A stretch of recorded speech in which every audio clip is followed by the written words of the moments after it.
Hey everyone, Jake and Tevis here with Ticket Price Podcast. Just jumping in to let you know we're on Patreon. We finally did it. It took us longer than we thought. We're not very smart. But if you enjoy the show, check us out. $3 subscription cost. Can't beat that. With it, you're going to get early access to our episodes. You're going to get bonus content, as well as our community forum. Laugh, joke about the show, tell us how bad we are, share your favorite moments, but most importantly, give us recommendations for movies you want to hear us talk about. If we like it, we're going to do your movie. We're going to give you a shout out during the show as a thank you for giving us the idea. Thank you all for listening. Ticket Price Podcast at Patreon. Check us out. Good morning, good afternoon, good evening, good whenever it is you're tuning in. Welcome to Ticket Price, the podcast where we ask the hard-hitting questions. Like, why do I do this to myself? Do I actually enjoy movies anymore? And those are questions I'll dig into later by myself in the shower while I weep. Isn't this like sadism and masochism? What is it, BDSM? Well, I don't know about that one, you weirdo. Well, I am Jake. The weirdo over there is co-host and also the only man who thinks that comic book movies peaked at X-Men The Last Stand, Final Stand, Last Stand. Last Stand. The final movie that killed the Yeah, X-Men the franchise. Final Stand. Yeah. It should have been the final stand for the X-Men movies. Anyway, that at Master Control, that's Tevis. Hi, Tevis. Hey. This is the worst intro I've ever given you. This is amazing. I love it. I love every single one.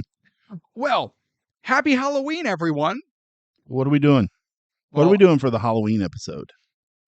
Well, if you would listen to last week's episode, I know you don't pay attention when we record, but you could at least listen to them because you edit these. How do you not know what we're doing? No, we are looking at Halloween, but we're not just looking at one Halloween. Well, it's Halloween in like 4 days.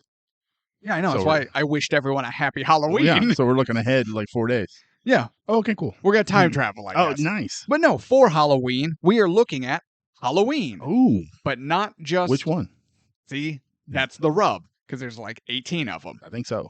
So we have decided that we're going to do a special episode today and actually kick off a sub-series to the channel, Showdown, where we look at originals and movie remakes and pit them head-to-head.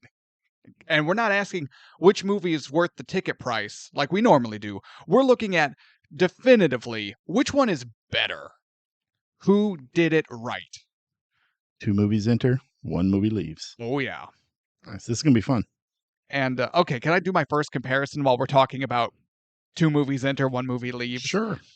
If 78 Michael Myers stepped into the cage with 07 Michael Myers, 07 Michael Myers would rip him to pieces. Quickly. That dude is a literal monster. Quickly, yeah. So shout out to, Tyler Mane. Tyler Mane. Yeah, he was in the X-Men movies. Yeah. We're doing a call. How do we Look at keep that. getting back to X-Men? He was Sabretooth, He right? was Sabretooth, yeah. Also retired professional wrestler and Canadian.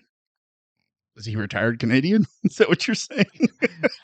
No, I mean, he might. I don't know where he lives now.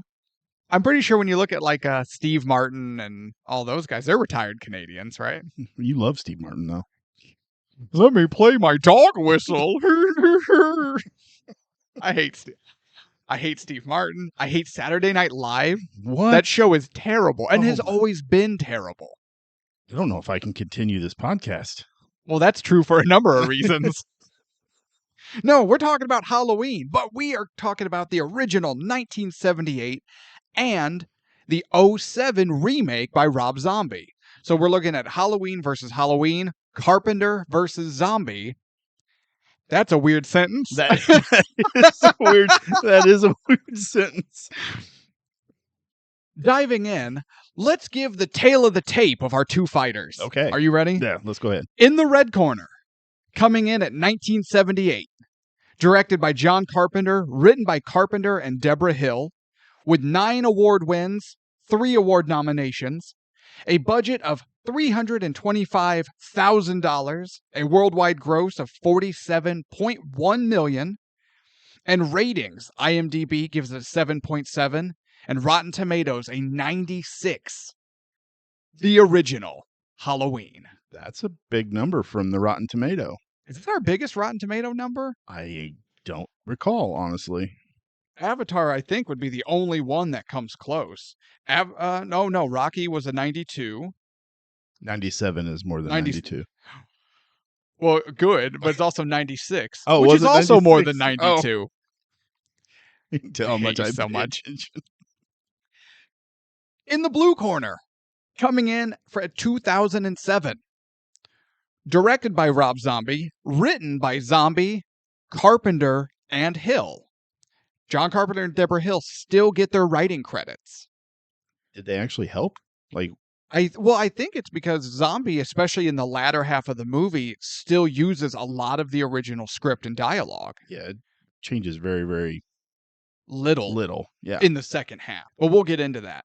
With 3 award wins, 2 award nominations, a budget of $15 million, and a worldwide gross of $80.4 million, and IMDb ratings of 6 out of 10, and Rotten Tomatoes, 28%. Dang. Step aside, grumpy old men. Step aside, the last voyage of the Demeter. We have a new king of worst overall ratings on the podcast. Ticket Price's new worst reviewed movie ever, Rob Zombie's Halloween. That is really low for, I consider, for this movie. That is insanely low. In general, that's insanely low. It's just, I don't think it really deserves that harsh of a number. I couldn't think of what I was going to say. I'm glad I saw you floundering, and I was like, "Do I jump in and save him?" And I went, "No, no. I will watch the world burn." I think my eyes crossed a little bit. You stroked out a little bit, A tad bit. Okay, so because we've talked a lot about this, and we still never really came up to a definitive answer. If you're new to the show, we're not good at this. No. If no, you're we're not new to the show, then we're on par. So obviously the score doesn't change. You cannot change the Halloween theme. I think it was updated a little bit, but it's the Zombies version is definitely the same, but it feels a little bit more aggressive. Yeah. And I didn't get to play them side by side to see if they are exactly different, but it does 100% feels a little more aggressive to me. Which I was okay with because the tune is still the same. Yeah. I mean, no, you can't change. You're right. You can't change that theme song. So now we go into the opening of the films, which starts off obviously with the catalyst for the Michael Myers rampage that is his life, the murdering of Judith Myers, his sister. In the original, she finishes banging her boyfriend. The whole minute. They're teenagers. It took him longer to walk down the stairs putting his shirt on and walking out of the house than it did to actually do the deed. They're teenagers.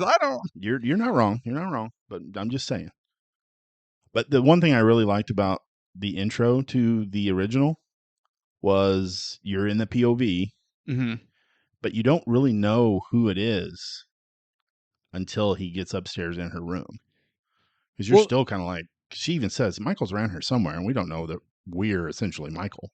Right. Although I think we know, well, those of us who pay attention to the movies we watch, because he gets the knife out of the kitchen and you see a child's hand in the clown costume arm sleeve get the knife. I hate you right now. Because I'm right. Yeah, I know you're right. Whose point of view am I looking at? It could have been some trick-or-treater outside, too. Well, technically it was a trick-or-treater. Michael then proceeds to go upstairs. And still holding that POV. It is a long shot, which is a... Carpenter likes to hold those scenes. And in this movie especially. But he then goes upstairs and murders his sister. Some of those shots in the point of view didn't work for me. The stabbing part? Yeah. Yeah, it's like, because like he's stabbing her, but then he also like turns away from his sister and you see his arm moving at an angle that doesn't make a lot of sense. Yeah, it definitely took me out of the moment. But hey, I want to call back to something when you were like, I challenged filmmakers out there to do a horror movie with no blood. You said Halloween did that. Except Judith Myers is definitely bleeding. It's not a lot. There's a few drops on the knife when he's outside, and I'm then, being. I know you're being picky, but just towards you, not the film, though. No, I understand that. Well, technically, Tevis, there was blood on Judith Myers' boobies, so we couldn't see her nipples. Well, that was just because it was the TV version. I'll have you know that I watched a very reputable bootlegged copy. Was it on the YouTube? With Portuguese subtitles. With Portuguese subtitles. Heck yeah. What movie did you watch that? The Foreigner. The Foreigner, yeah. Oddly enough. Oddly enough. No, obviously we don't condone pirating films or music. No. It is not a victimless crime. You wouldn't steal a car, would you? You wouldn't steal a purse. Those commercials were always so... I loved them. So over the top. You so wouldn't hokey. shoot a dog, would you? What? I'm just trying to watch Halloween, like, for free. What the hell? Oh, would you push your grandmother down the stairs? I'm like, I'm just trying to get some music, so I can make my hot mixtape for my girl. God, we're old. Metallica's watching you. Lars is not happy. Lars is pissed. Drop my hat. It's all right. I don't care. But then, so Michael kills her, leaves the house, and that's where we finally leave the point of view. And we see this young boy, clown costume, bloody knife in hand. His parents come home, and they're just like, Michael, what are you doing out here? What's wrong? They take the mask off, and he just has this, I can only describe it as like a terrified expression. Yeah, and he's standing there with this knife. And did you notice the mother? She's standing next to him with her hands in her pockets. She's just like, "Oh, hey, what are you doing there, cutie pie?" Oh no, I didn't. Like, you don't have any like emotion at all. No, I don't know. It just threw me off. It's and they cold out. Well, yeah, it's Halloween in Illinois. It's chilly. Her hands were chilled. They hold that shot for so long as the camera backs pans away. Out, yeah. But there we go. Done and done. We never actually learned what happens to Michael's parents, right? We never... I'm assuming he killed them somehow. When? His, 15 years incarcerated? Probably. He snuck out, murdered his parents, snuck back in Loomis's coat. Wait, are you suggesting that little Michael was hiding inside Dr. Loomis's trench coat as he was wearing it? As oblivious as Loomis is in both versions throughout this entire movie, yes, I imagine he could get away with that. Hey, don't come at my man, Loomis. Donald Pleasance, I love him. Malcolm McDowell? Awesome. Yeah. What? He's okay. I can't really... I don't know. I can't get behind him so much. I don't know of a movie that he's done that I'm like, oh, this is fantastic. I know he was in A Clockwork Orange, and I'll tell you a movie that you can look back on at his performance and go, this was fantastic. Halloween. Rob Zombie's Halloween. You know what? We're gonna finish the opening, and then we're going right into Dr. Loomis. We're doing Loomis. Okay, let's do Loomis. No, we have to do the opening. Shit. We did the opening of the first one. We have to do the second one. That's how the showdown works. The showdown, yeah. It wouldn't work if it was just one movie. I'm an idiot. If anyone would like to jump in and help me actually do this show, I haven't made that joke in a while, but it seems really pertinent right now. I think we ought to start that every episode with that joke. There's usually space for it somewhere or a reason. But that it's short, it's sweet, it's to the point. Now, it takes 7 minutes maybe? Give or take. Yeah. Let's jump into Rob Zombies. Okay. Now, Rob really went into this wanting to give more backstory to Michael and give more of an explanation as to why Michael Myers becomes the giant killer and, the murderer. Did anybody ask for that? Well, technically, whoever the hell made the original sequel to Halloween, because they also fabricated a backstory that Rob is kind of playing off of. I don't like it. Well, neither did John Carpenter. So, because even Malcolm McDowell as Dr. Samuel Loomis given a just straight amazing performance. No one cares what you think. He explains when he's up on the podium, he's doing the book reading of his book, The Devil's Eyes or whatever, the book he wrote about being Michael Myers' doctor. And he explains that Michael is a perfect storm of inborn and ingrained issues, conditions, etc., that all just kind of forced together and mixed to create the super murderer. That is the story Rob Zombie is trying to tell with Michael.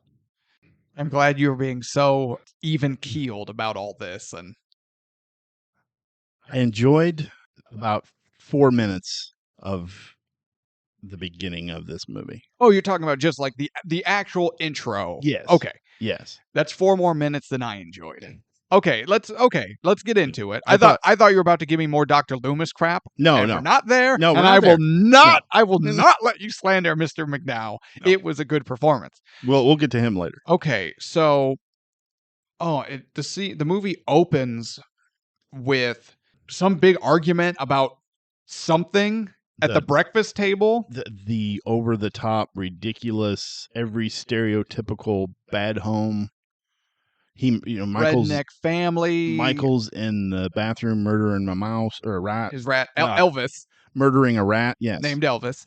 No, see, though, I think that's worth pointing out. And I'm going to actually defend Rob Zombie's Halloween more than I thought I would. Because we've talked about this before. Going into these movies with the mindset of trying to be professional, trying to look at them critically. And when we get to the latter half, I want to really talk about what Rob Zombie does here. And I think in the latter half, he does it really well, but we'll get there. But it's important to note, this isn't some rat that young Michael finds and mutilates. It is his pet. Yeah, it's his buddy. And it's a pet that we see him give affection to. Because he's like, hi, George. And or Elvis. I called him, I don't know why. George. Of Mice and Men, George and Lenny. The Looney Tunes reference. I will George. Pet you and squeeze you and never let you go. There's your Looney Tunes reference of the day, folks. Hey, that's all. That's our bad impression. Bingo! But we see young Michael give affection to a pet. And, pets are typically family members.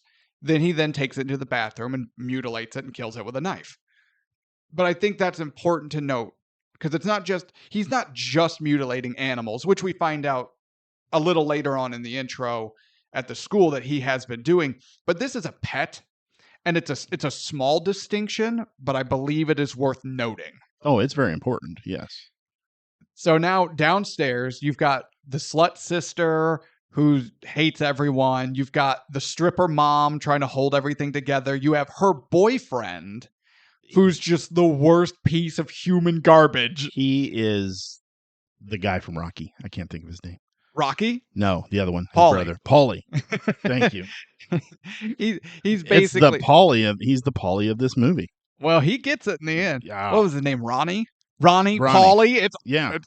If you're a grown-ass man and you end your name in IE, rethink all of your life decisions. I will alienate all 4 people that listen to this show. You're a grown man and your name ends in IE. Let's talk about some things. Yeah. But yeah, I normally like William Forsythe as an actor, his performance. This one, he's just over the top. But I think, because I thought about this, because they all are. They all are. But I actually think that they are doing their job really well. And I think that they're technically giving a good performance. They are acting in the manner that their director wants them to act. I'm pinning this on Rob Zombie, not as the director, not the actors. Sorry, Rob. I'll defend you later. But no, I'm pinning this on the director. Yeah, okay. I'll give you that one. I will crawl over there and I will skull. It's just God. And what gets me is Mama Myers, which is all I ever call her because I have no idea what her name is. But Mama Myers is genuinely loving and nurturing to her children, which I feel like tonally is conflicting with the household that the movie is trying to set up to explain partly why Michael Myers is the way he is. Because I truly believe that in real life, with how caring and protective she is of her kids, she would not let Ronnie get away with as much as he gets away with towards her children. She can take the verbal abuse to herself. She can take the physical abuse to herself. She will, and then subsequently, I think she would let slide certain things or up to a certain level of Ronnie acting that way to her children. But as soon as Ronnie made that sexual comment about the daughter about the dump truck, she would have dumped his crippled ass on the street. Mama Bear would have come out and she would have mauled his face off. She should have stabbed him herself. Agreed. Yes. But the character that she is portraying, I don't think would let him do that. I don't think Not so, to the extent that he gets away with. No.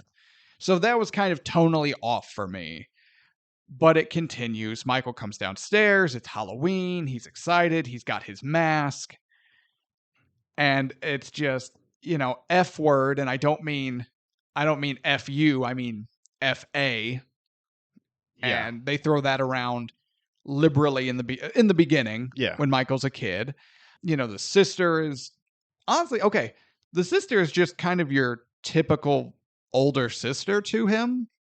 Yeah. I don't think she's except for the part at the dinner table or the breakfast table or whatever, she's kind of picking on him, and Ronnie is picking up on what she's doing, and they're both kind of playing off each other, and it's like she's trying to impress Ronnie by making fun of Michael even more. And right, but but again, I don't think that's necessarily outside the norm of a typical sibling relationship, because let's face it, they're all those kids are desperate for positive male, father figure approval, affection, and that's one way that she can kind of get it. But that's fair. But even then, she's still not really outside. Nothing she said to Michael, my older brother didn't say to me. I was called FA all the time. It was a different time. And I'm not condemning my brother. It just, that's how it was. Yeah, I was the older brother, so. You admit it. No. Okay. Admit that you treated your younger siblings in a similar fashion. I may have chokeslammed my brother a couple of times. Oh, yeah. Well, we've all been there. Yeah. Powerbomb. Yeah, powerbomb. Worst day of my life is when Undertaker developed the Last Ride powerbomb as his finisher. Worst day of my life. Anyway. My favorite was the pedigree, so. Oh. Yeah. Oh, wait, were you a Triple H fan? I love Get Triple out of H. this studio. Oh, I loved it. Get out. He was my man. I loved it. I'm the game. I'm going to play it. You look like you're motorboating China. China would have motorboated me. You're not wrong. But no, attempting to segue this back into something we're actually talking about. Yes, let's get back to the 24 minutes of the beginning of the first one. Well, the remake. Yeah. Well, this port. Yes, keep going. This portion. Yeah. Of the introduction is 24 minutes long. It's so long. The original did it in 7 minutes. Yeah.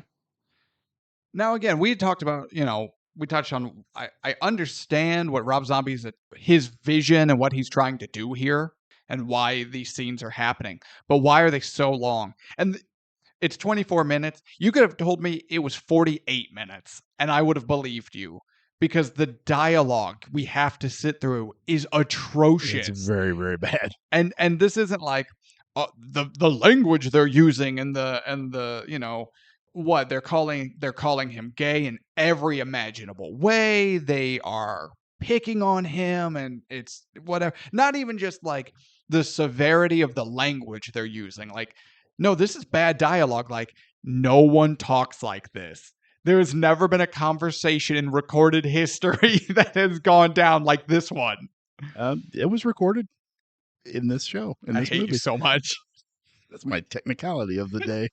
This is the actually moment of the show. Well, They had blood on her boobies. Mhm.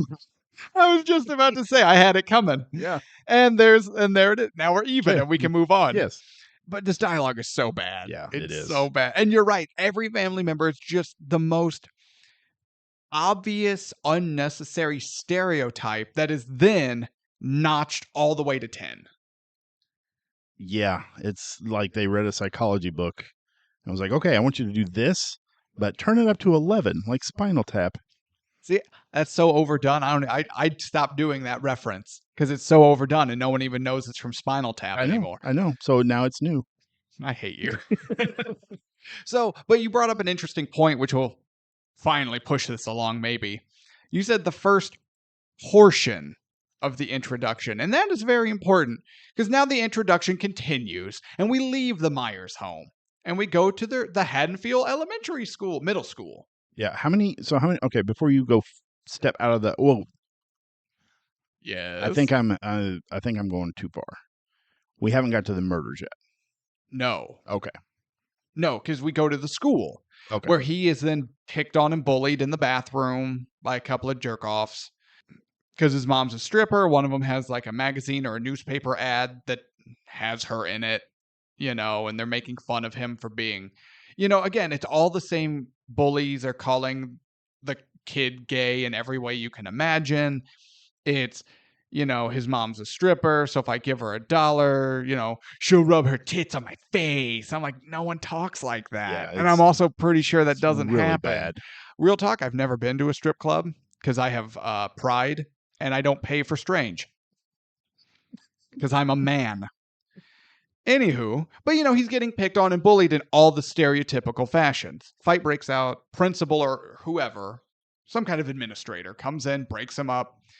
That's when Michael's called to the office. The mom has to leave work. She comes in to deal with it. And that is when we're introduced to like young, handsome Dr. Samuel Loomis with the long hair and the beard. And that really worked for me. Terrible. How dare you?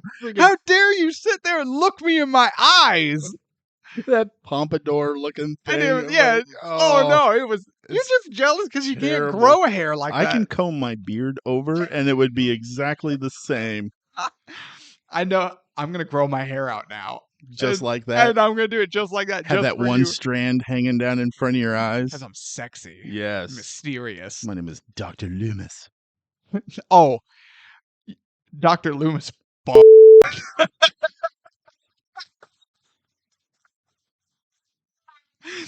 I'm trying to watch my language, but that was worth 100% worth. He and Scatman tearing the town up. Probably doing all the nurses. Oh, yeah. Yeah. And I'm okay with that. Even the one that Michael forks to death. We're not at the forking, the graphic forking scene. So dumb. No, actually, I dig that. Oh. We're not there. But that's where we learn that they found pictures in Michael's locker of animals that he had killed and mutilated. And Dr. Loomis gives his opening spiel about how these are warning signs. I'm going, warning signs? No, these are giant red flashing stop before the train murders you signs. Again, very stereotypical.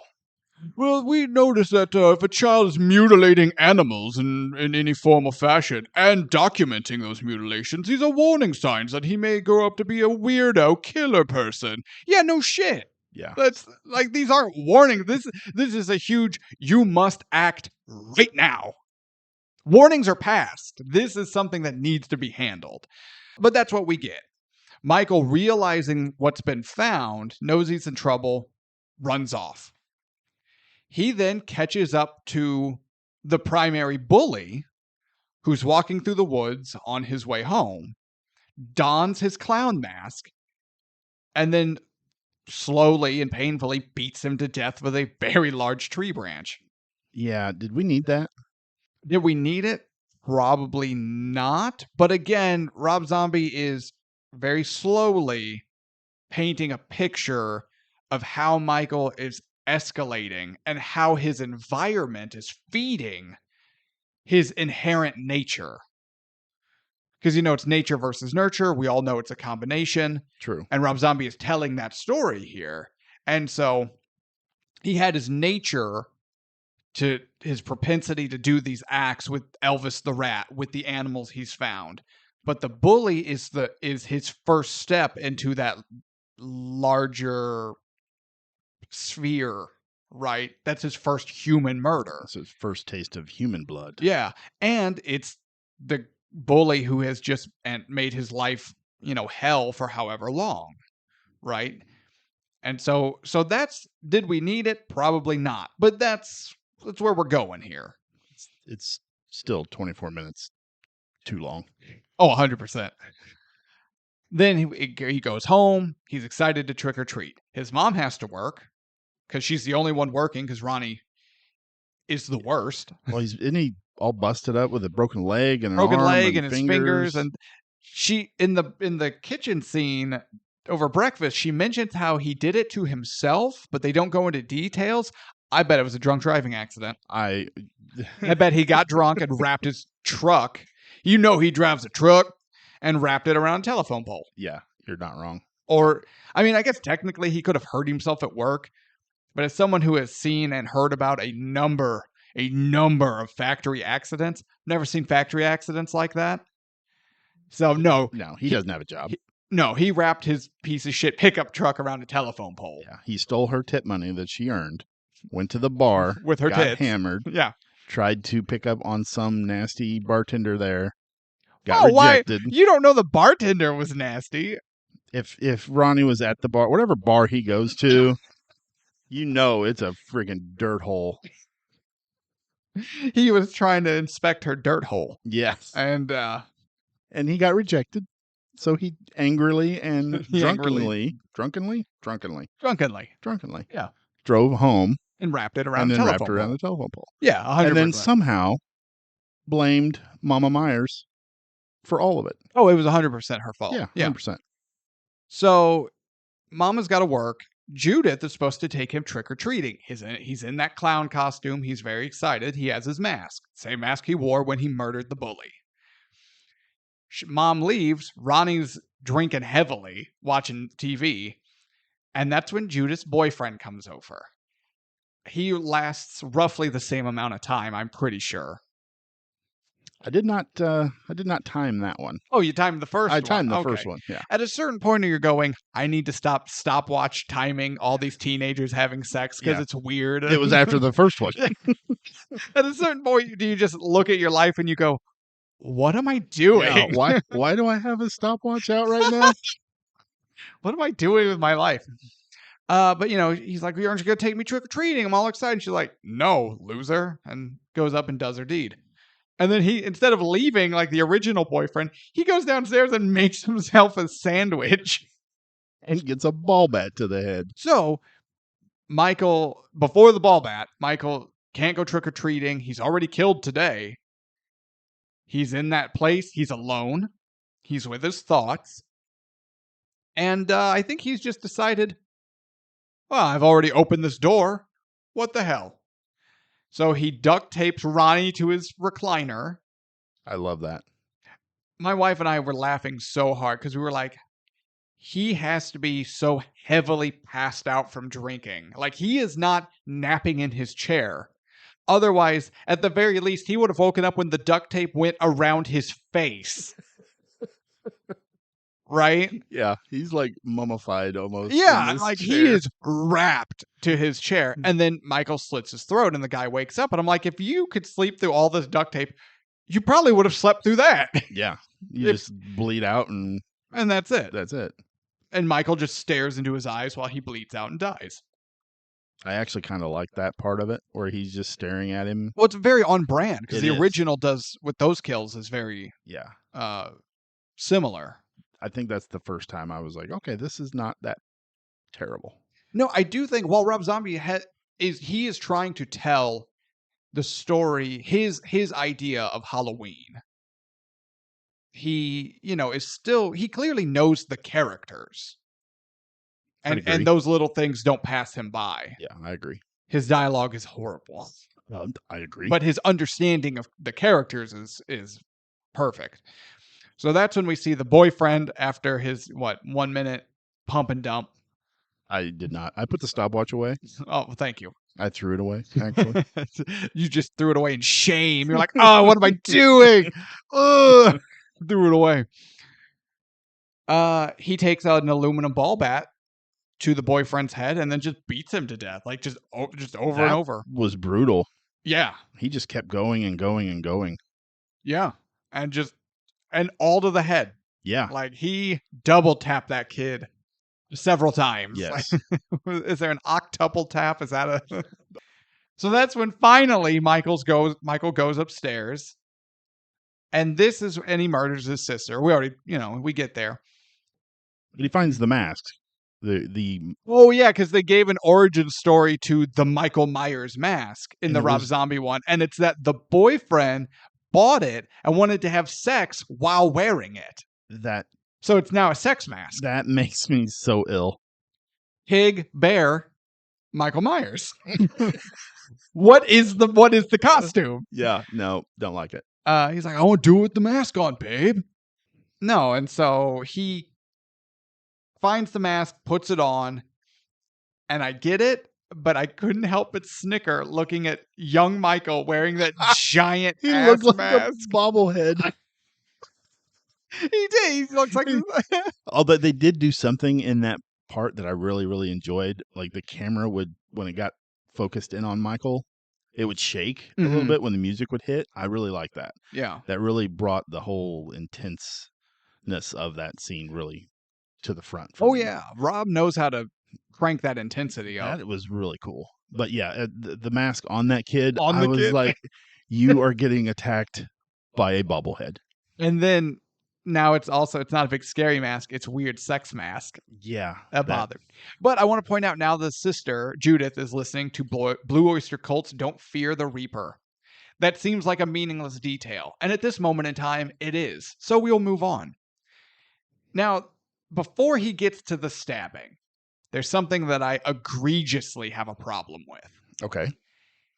He runs his fingertips up his naked sister's, or I guess she's wearing a shirt or whatever at this point.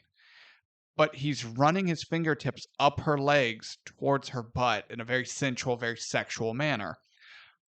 Michael Myers does not have sexual feelings. I cannot stress this enough. And if he does, he shouldn't. And it's his sister. Granted, if he is as mentally disturbed, I don't know if that's the PC term, but it's Michael Myers, so who cares? If he's as messed up as he's supposed to be, I guess that familial bond is meaningless. Like, mentally it doesn't register necessarily. But it also shouldn't register? Sexual urge! Yeah, I'm not sure what they were going for there. So she's like, oh, stop it, because she thinks it's her boyfriend, turns around, sees it's her little brother, and is like, what the hell, and starts slapping him, which looks even goofier because she's slapping that giant mask that all but does a complete 360 spin around his head because it's too big. It should have done that would have been amazing. And then made the sound. And then he knifes her in the gut. And then she's like, oh, God, I'm dying. And then we get the scene of her like stumbling down the hallway trying to get help.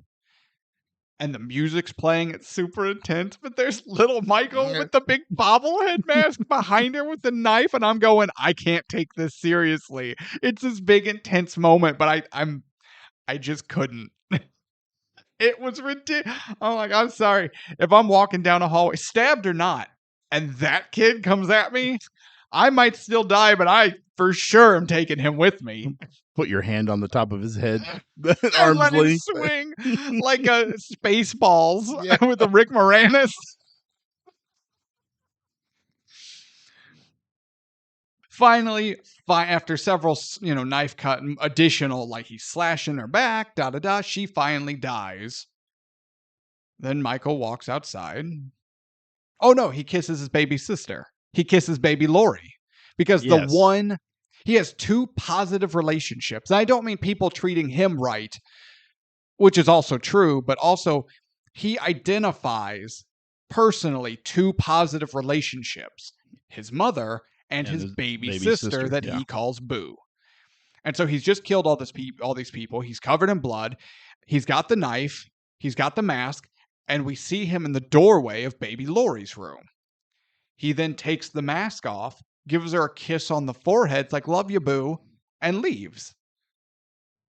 This is when he goes outside and sits on it with the baby.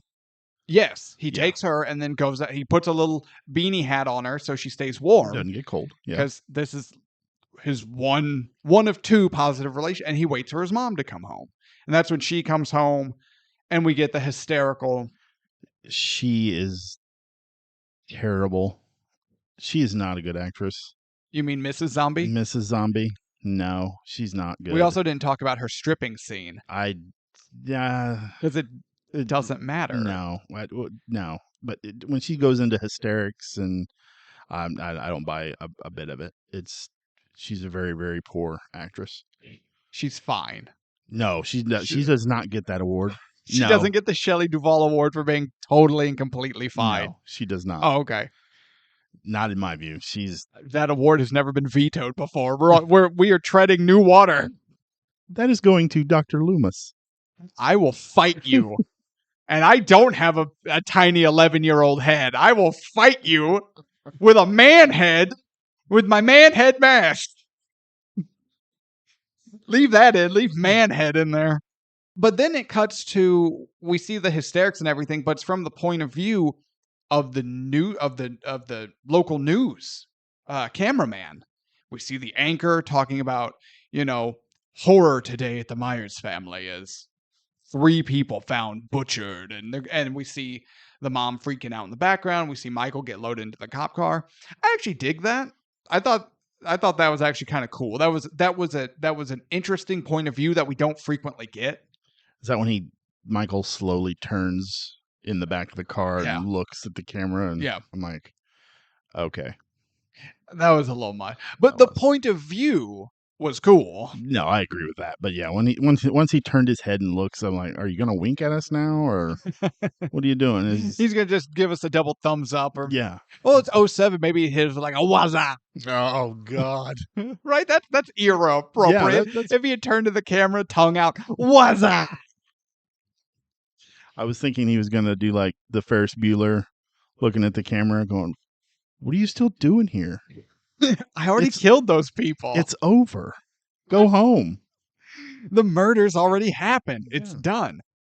Now the intro continues as we see young Michael. He is still a child.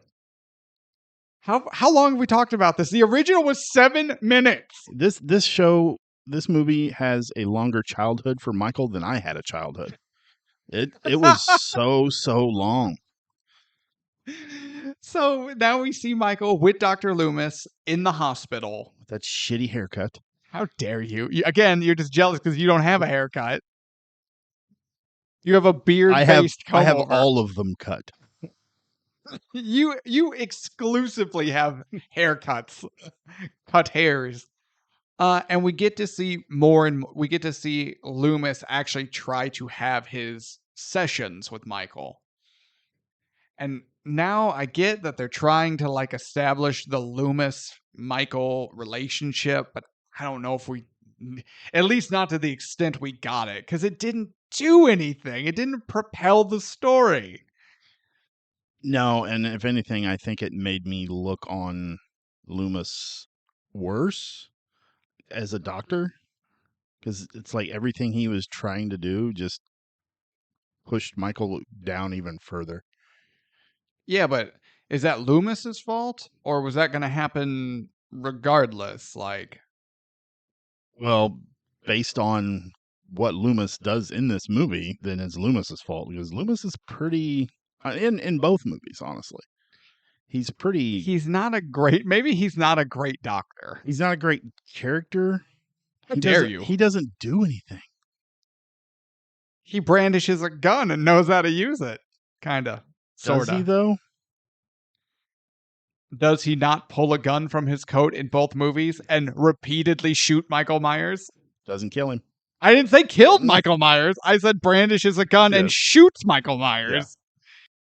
Yeah. But no, so now we get this long drawn out. He's in the hospital and his visits with Loomis and The janitor played by Danny Trejo is like, I know you're locked in behind those walls, little brother, but look inside your mind. They can't put walls in your mind. You know, you'll get out one day. And I'm like, no one cares, Danny Trejo. Danny Trejo is awesome. I love Danny Trejo. I love Danny Trejo, but his role in this movie is pointless. It is pointless. Yeah. And then we finally get to the graphic forking scene. That made me angry. I guess we kind of see Michael's progression because he's like, no, what happened? Is the family okay? I have no memory of it, which is bullshit. Like, I think he's trying to tell them what they want to hear or what he thinks they want to hear that might let him go home. Yeah, I agree. But then he does eventually reach the point where he just shuts down and stops talking. Always wears those paper masks. And yeah, and that was kind of cool. I like the masks that he kept wearing. Is this partly Danny Trejo's fault? For helping him make the masks? No, he doesn't help make the masks, but he gives him the shit to do. He tells Michael, retreat inside your mind. Oh. Is that not what happens? So Danny Trejo is responsible partly for Michael Myers. Partly. Okay, I'll take that. It works. I'll take that. I have a lot. At least that gives Danny Trejo's character some point. That's true. Unlike Dr. Loomis. What are you talking about? He's one of the primary protagonists. Dr. Loomis is in the pantheon of all-time great horror movie characters. Well, we'll talk more about Dr. Loomis. Yeah, because he's our next subject. Yeah. Okay. They have a meeting. Loomis is there. The mom is there. Young Michael isn't talking. They're eating Jell-O or whatever. And then they step outside to talk about further treatment, leaving young Michael. Yeah. And so they get a nurse on duty to watch him. So there are no orderlies around. I noticed that immediately. I went, where's the security staff? So you have this kid who has already killed 3 people that they know of. Right. Technically, he's killed 4 people and a rat, but they only ever found 3 people. So he's already killed 3 people brutally that they know of. So Dr. Loomis is like, hey, Mama Myers, let's step outside and you can tell me your work schedule so I can meet you at your strip club. That is not what happens. But, hey, Nurse Ratchet, can you come in here and watch this kid? And she immediately turns her back to him to read the newspaper. But they give him a fork. Yeah, they give him has silverware. Full metal cutlery. Like, you deserve it. If you're going to be this just willy-nilly about, yes. There's no support staff. There are no orderlies. A convicted killer has metal utensils, and he graphically forks her repeatedly in the neck, and she dies. And he was mad because Dr. Loomis was trying to graphically fork his mom. That is not at all what happened. That is not what was happening. If he hadn't murdered that not nurse. At all, because he was talking about maybe it was time that they resort to more drastic treatment measures like electroshock therapy. At no point was he like, and then I'll come over and I'll give you the good stuff like Ronnie never could. Right? Because he would know about that. That's not what happened. If Michael hadn't killed that nurse, that's what would have that would have been the conversation between Dr. Loomis and Mama Bear. I'm so glad I'm having this discussion with you of all. I am trying to uphold myself with some level of professionalism and compare these movies. Thank you. You're welcome. But we finally got to graphic forking, and we can stop saying graphic forking. Also, I might have been the only one so far to say graphic forking. I believe you were. Yeah. Yeah. Graphic forking. T-shirt, graphic forking. T-shirt idea, everyone. That is when everyone realizes there's no going. Michael's too far gone. There's no coming back from where he's at. And then we get the scene of Mama Myers at home watching home videos of her children. I like how you are now covering your mouth trying not to laugh at this horrendously sad and desperate scene. You are a heartless monster, much like young Michael Myers. Young Michael Myers. You're not awesome adult Michael Myers. Idiot little boy forking people Michael Myers. And then she inevitably, in her depression, shoots herself in the face. And then the baby starts crying. Okay, I want to take a moment. As a father, I would be so angry if someone's like, hey, we're doing a movie, you have a cute baby, you know, can she be in this movie? Because we need a cute baby. Like, oh, sure, that sounds cool. And I'm on set and, you know, in the back, and they're doing their stuff and they're filming. All they ever did was make sure they freaked this poor child out to the point that she's screaming and crying in hysterics, because it's a baby who has no idea what's going on. So we're going to scream at her, and we're going to shoot guns near her, and we're going to do all this bullshit. And they're just like, how can we get this child to freak out?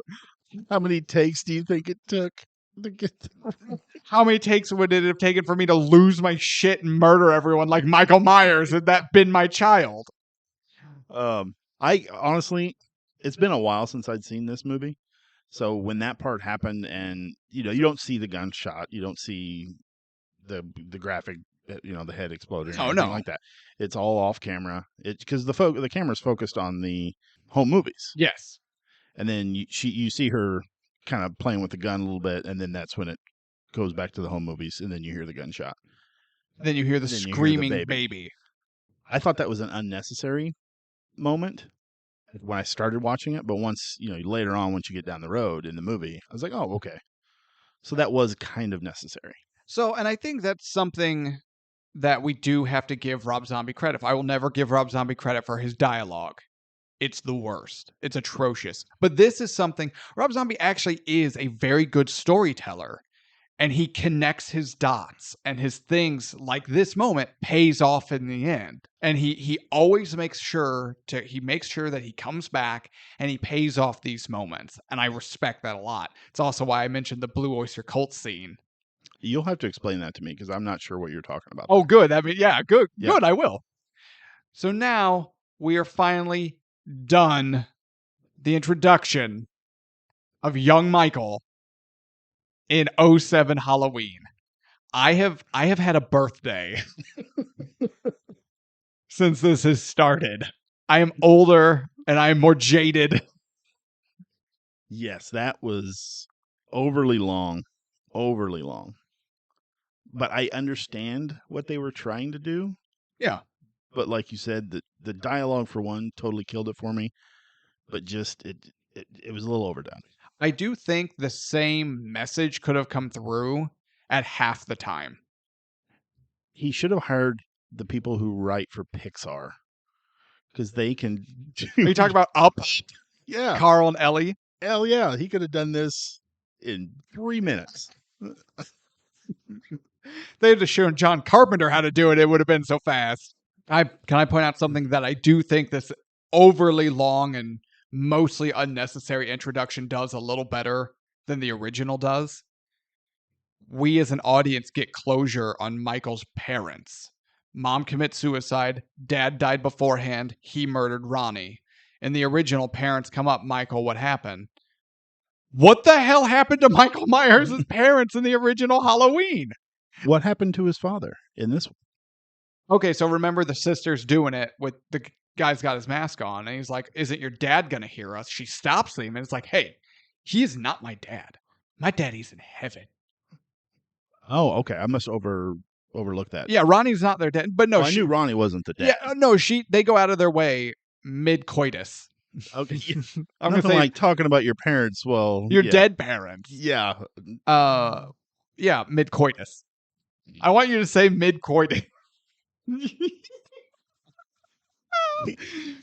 Do it. Do it. Do it. Emperor Palpatine. Do it. Do it. Do it. Say mid-coitus. Do it. Do it, Luke. I'll say it midway through this podcast. I'll hold you to that. Joke's on you. But in the original, so we learn what happened. So mom commits suicide, Ronnie's murdered, the dad had died before. In the original, were just like, oh, we can't live in this town anymore, and they just move away? And they were like, you know what? F that kid, not our problem. Like, what happens to mom and dad? Yeah, you know that's what happened. They're like, well, our name is spoiled around here. We gotta move. We gotta leave. Yeah. And they became the Smiths. Mm-hmm. Because everyone they kept the name Myers. Oh, did they? They had another kid, and they just named him Mike. And he went on to have an illustrious Hollywood career. So, you're saying they moved to Canada? Yeah. Yeah. We're back to the Canadians. Also, I hate that joke. For everyone who bought it, I hate that joke t-shirt, I hope you have them handy because I hate that joke. I believe that the original's opening gets a lot of points for its effective storytelling. It's short, it's sweet, it's to the point, it tells the audience what we need to know. I agree, and I give it points for I don't need to know Michael's backstory. It's better left as a mystery. So now because I do agree, but it's worth pointing out, you are now coming in, you are discussing a personal preference. Yes. I feel the whole backstory issue with the, what is it, 2007? Yeah. It's just too serial killer stereotypical. Mm-hmm. As far as the 76 version is just, it's an evil. And you don't know why it picked him. You don't know if it was always there and it just erupted or if some outside force came in. It's just a mystery. And I like that better. I do agree. I prefer, in this case, right, in this circumstance, I like my monsters with a bit of ambiguity. The Joker, Michael Myers, the alien from It that we didn't need to know was an alien in that opening shot with the stupid spaceship.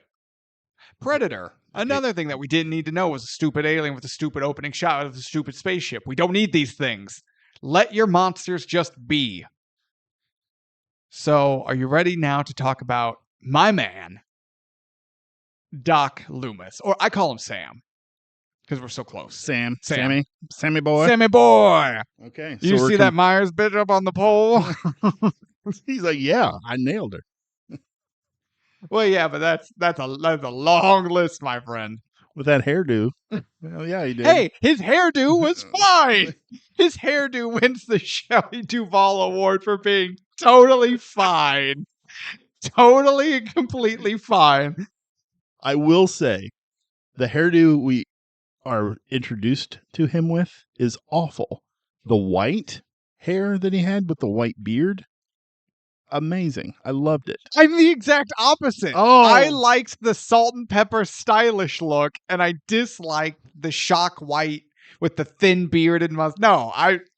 No, young Loomis is where it's at. And I feel like we're blowing past Mr. Pleasance.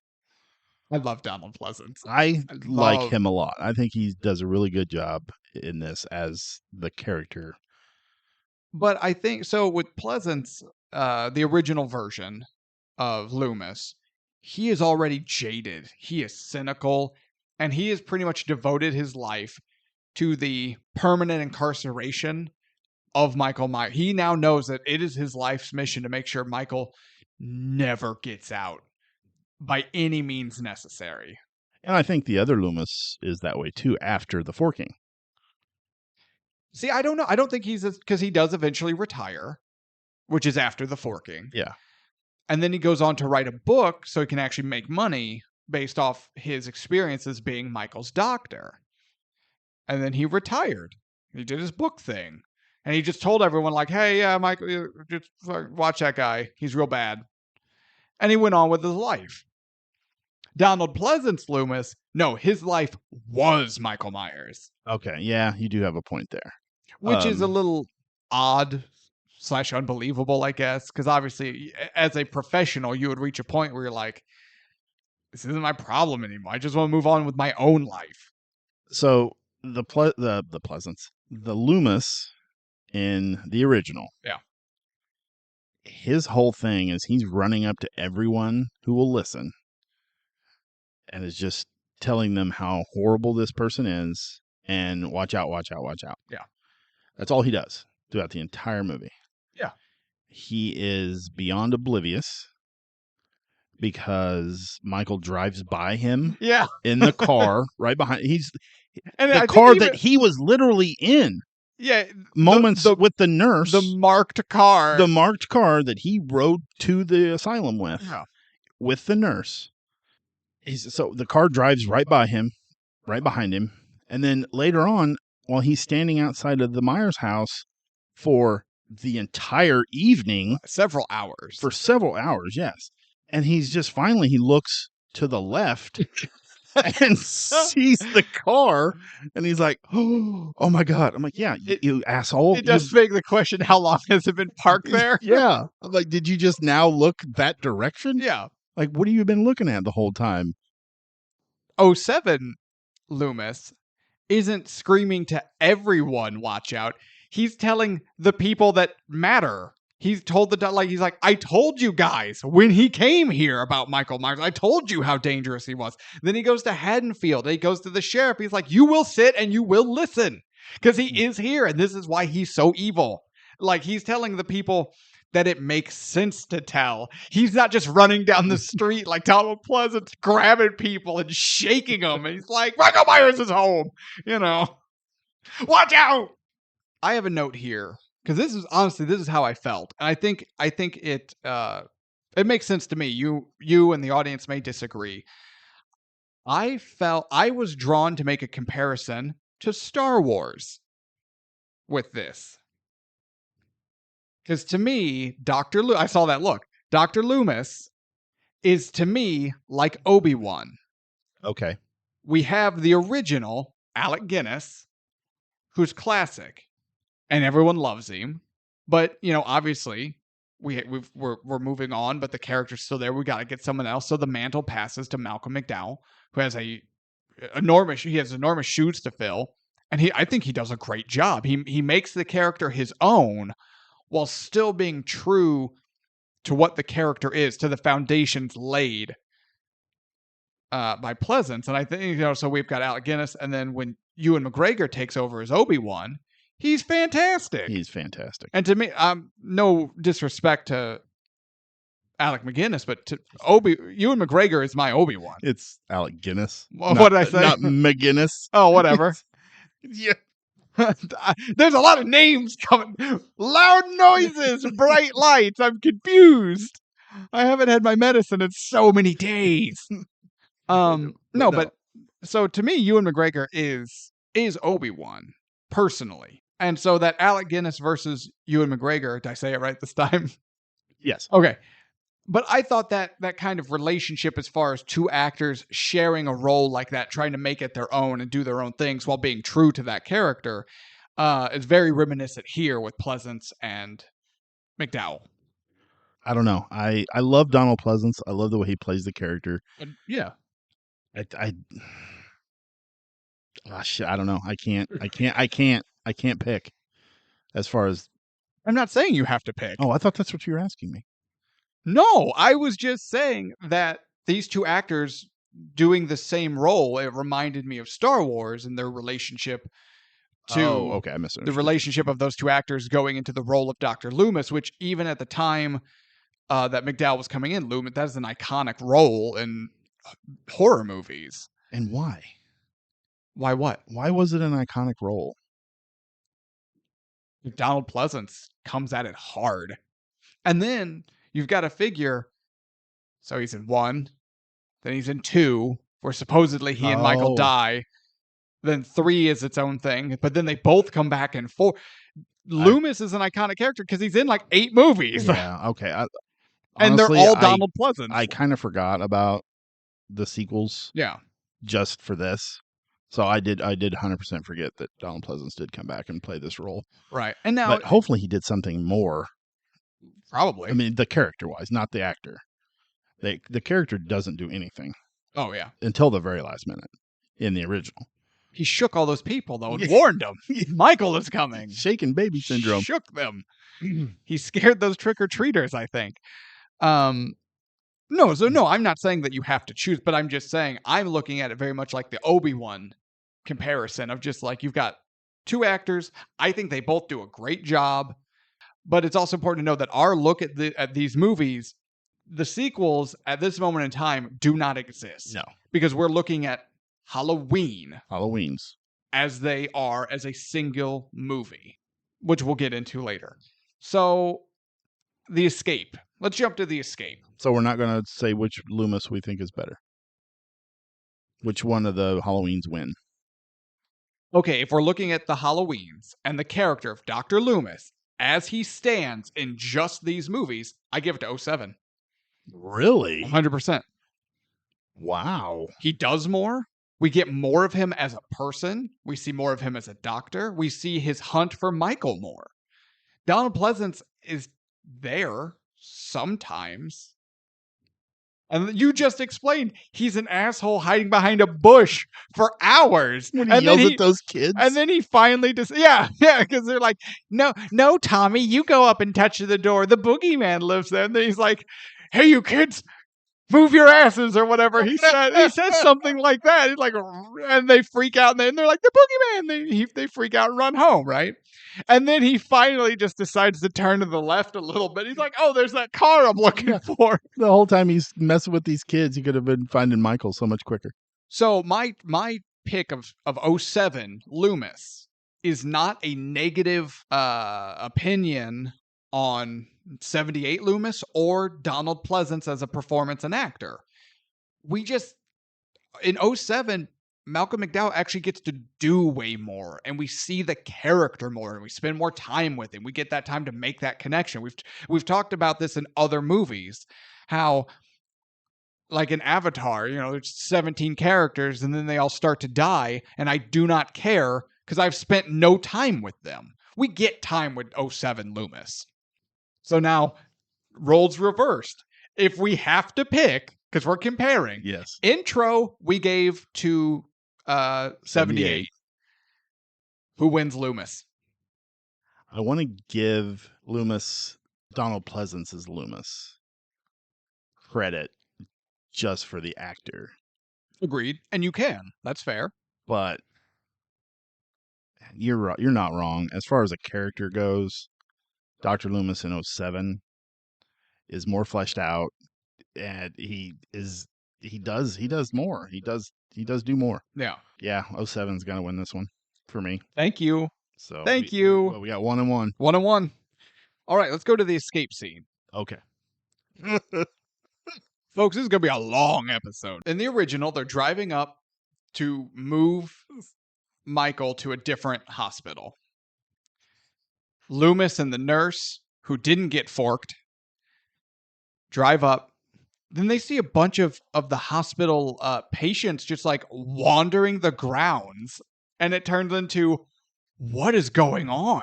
That nurse, I wanted to smack her in the head so bad. Why?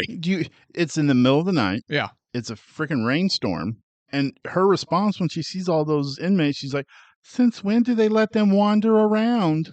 Like, what do you think? It's yard day? Like, are you that dumb? They want the back 40 cleared by the morning. They're like goats. Make sure you eat all the trash. Like, no. Wait, are you suggesting that this mental patient hospital is forcing them to eat garbage? But she's just all like oblivious as hell. Like, oh, well, it's nice that they let him out every once in a while for a nice little stroll. Wait, we have another mental health care professional who needs mental health care. Who is oblivious to everything. Maybe Carpenter was just making an observation on the field at that time. Yeah, and maybe Rob Zombie was like, you know what? They had the dumbass nurse in the original. Might as well bring her back and let her get forked. Maybe he hated her as much as you do for the same reasons, but he had the platform to murder her with a fork. Yeah. So Michael then jumps up to the car. Which is cool. We get some scary scenes. He attacks the nurse. She doesn't die, though. She gets out of the car, freaks out, runs off to Loomis. He then gets in the car and drives away, to which I immediately wrote in my notes, how does he know how to drive? He has been in a mental institution since he was 10 years old. Well, it's explained when Dr. Loomis is arguing with Dr. Wynn. Yeah. He's like, well, maybe somebody taught him taught him how to drive. And that's all the explanation we get is maybe another mental patient taught him how to drive. And then Dr. Loomis gets in the car that he's parked in the handicap spot and backs out and drives away. There's no time. It was an emergency. There's no time for handicapped people. Ronnie can wheel his chair elsewhere.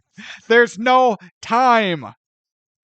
Michael Myers is free. Michael Myers driving always was just like, really? Mm-hmm. No. Not feeling it. No. Okay, so Loomis is on the hunt and he sees something and it doesn't make a lot of sense. And he gets out of his car and he looks and he finds the discarded gown that Michael was wearing at the hospital. Then a little way down the road, we see a truck, like in the ditch or whatever. Oh, this door is when he open, stops and at the we see phone booth. and he's like, oh, I found evidence, and he goes to the phone booth. But we see a truck in the ditch or whatever.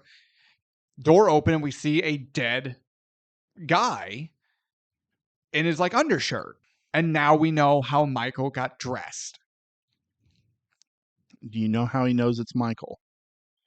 Well, he found the discarded hospital gown. But he also found the matchbook. Oh, that's a strip club, right? Probably Like where the his red- mother used to The work. Red Rabbit Room or whatever it is. That's 100% a strip That's club. There's the no way nurse. that's not a strip club. The nurse had that in the car when she's smoking the cigarettes. Nurses are paid like crap. But I'm like, why did Michael need the matchbook? I don't know. Well, I guess he didn't really need. Never mind. I'm stupid. Well, we know that. Move on. But that now we know how he's escaped. He got his iconic jumpsuit. He's moving on to Haddonfield. Let's flesh out the very long story of the 07 escape. And let's try, maybe we can be more pithier, and more succinct than we were in the opening. We see Michael for a long time in this hospital. He is there a long time in 07. And then he just decides, screw it, I'm going to leave now. He is a giant. Again, I like this giant hulk of a man being Michael Myers. I dig that a lot. Yeah. Well, let's get to the whole Michael breakdown. When we break down Michael. Yeah. Okay.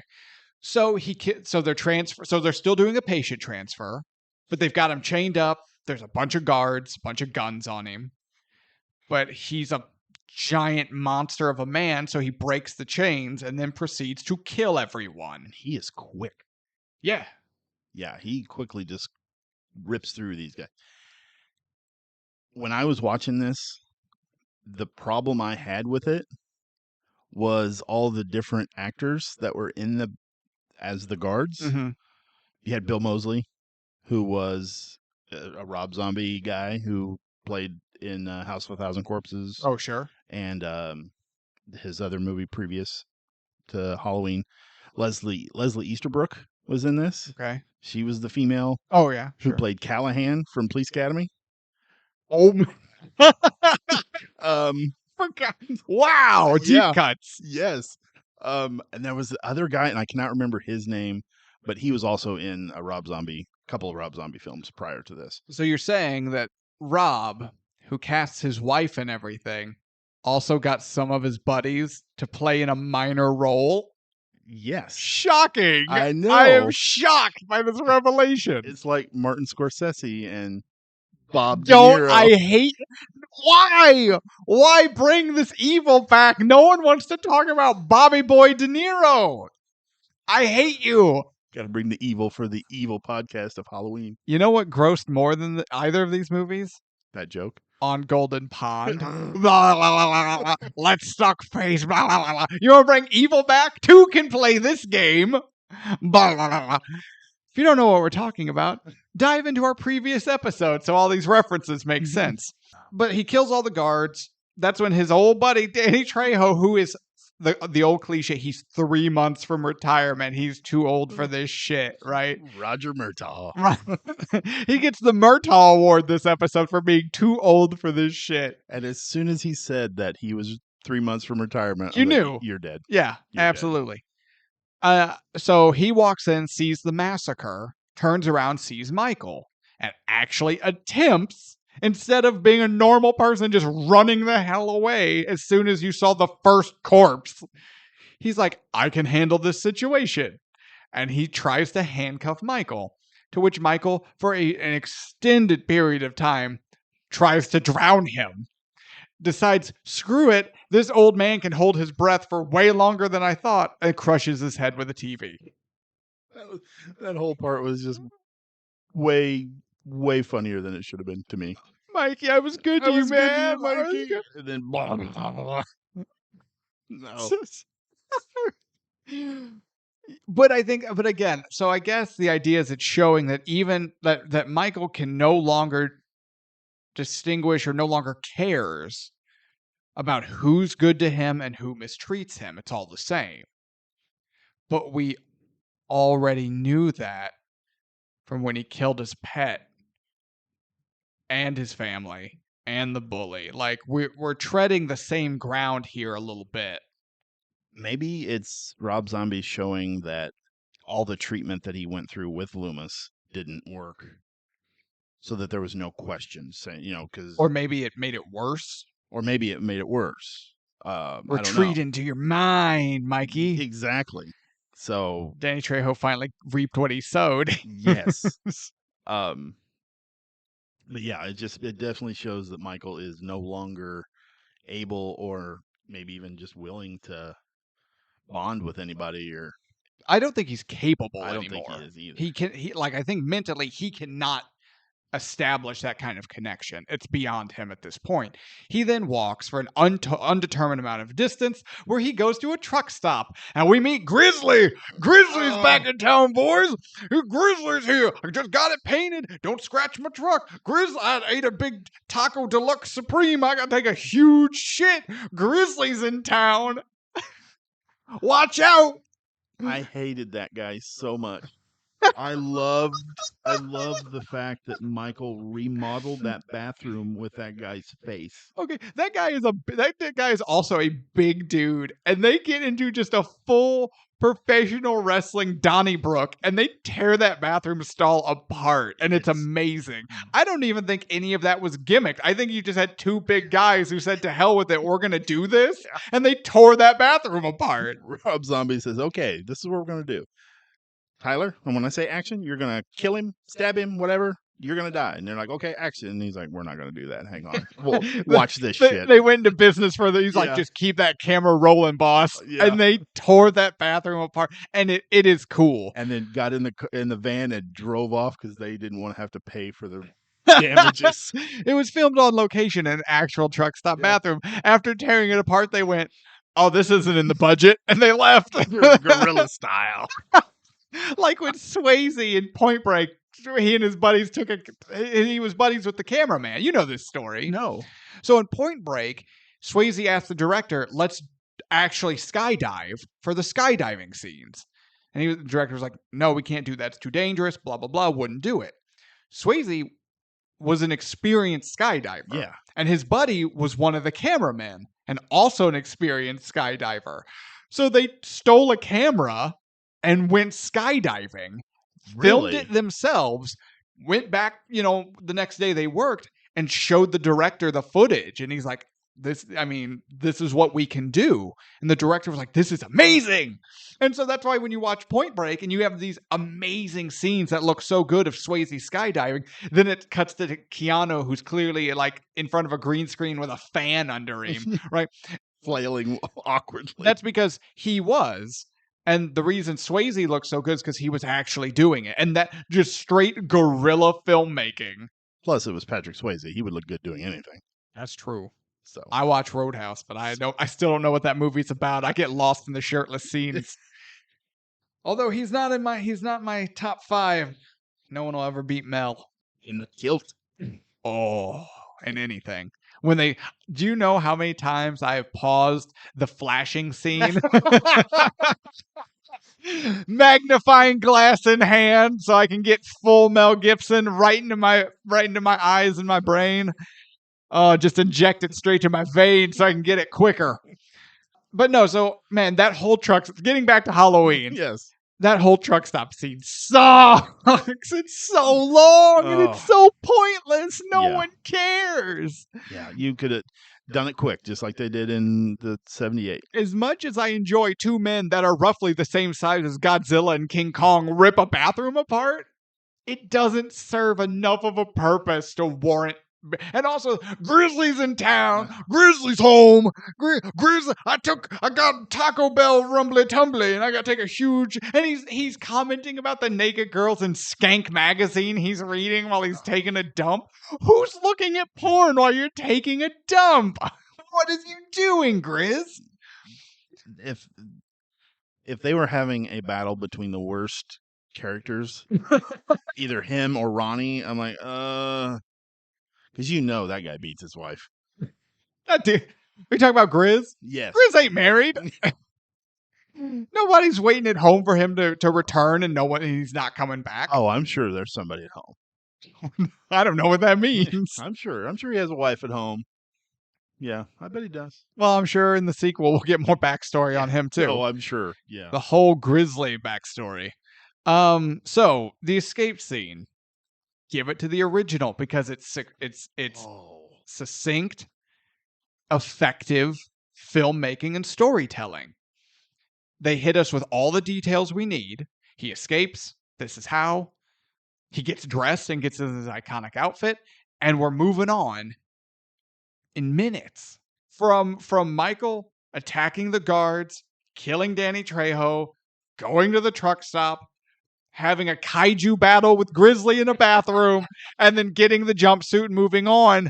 It takes forever. I give it to the original. As much as I like to watch two professional wrestling-sized guys rip a bathroom apart, it just wasn't worth it. God, the only gripe I really have in the original is him jumping in the car and driving away. Versus just walking? I like in 2007 how you see how easily he can dismantle that whole security group. Mm-hmm. I like that trucker put up more of a fight than those armed guards. Yeah. One of them had a shotgun. Yeah, and succeeded in shooting one of her partners. Yes. I honestly, just because of Grizz, I would rather see Michael driving away than have to deal with the big shit bucket that is Grizz.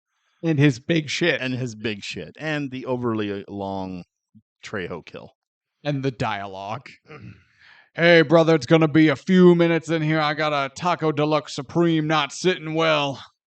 So why don't you come back later and give me some peace while I drop this load? I'm like, no, I hate all this. Yeah. Yeah, okay. 78's got it on the escape. Yeah, it does. Do we fast forward into the kills / the rest of the movie? Or do you want to break down more characters?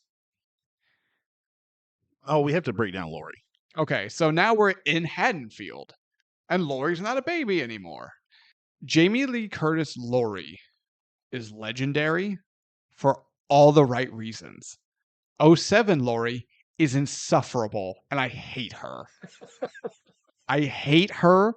She is the most unbelievable, annoying little bitch, and I hate her. Okay, well, that was a quick breakdown. Yeah, I got it. Done. Next. I like that they use the same character, or same actress, rather, to play Judith Myers. It's not Jamie Lee Curtis. No, not Jamie Lee Curtis. I liked it in the 2007 version. Okay, yeah. I like that they got the same actress to play Judith Myers and Laurie Strode. Were you not aware of that? What? No, I guess. So in 2007, the actress who's the sister is then also Laurie. Right. Okay, I got lost in what you were saying. Yeah, there. because they have that. She is the sister. Yeah. No, I didn't catch that, but that's cool. Yeah, so it is the exact same actress. I'm fine with that. But as far as, there's no replacing Jamie Lee Curtis. Ooh, Mommy, Mr. Perkins at the hardware store likes to touch me dirty and rubbing the bagels on her boobs. I'm like, no one does this. What is this dialogue? What are you talking about? I hate you so much. And it only gets worse when she's with her friends. Because remember, Annie comes over later. She's like, you need a boyfriend. She's like, I don't need a boyfriend. And then Annie's like, no, you need a boyfriend, and grabs her by the leg and pushes her and begins dry humping her, and they both start making moaning sounds, and not Jamie Lee Curtis. Laurie Strode is like, She's like, you're right. I do need a boyfriend, in air quotes. Like, she's just like, yeah, I need to get laid, da, da, da. Also, there are two 10-year-olds watching this whole weird display that would never happen. What is this scene? What is this dialogue? What are these interactions? Rob Zombie apparently lives in a bubble by himself and has never seen actual human people talk or interact ever for any reason. So we're giving it to 78. I'm giving it to 78 Laurie Strode, yes. Wait, if you disagreed, you could just say so. You didn't have to fire projectiles at me in the studio. What is the matter with you?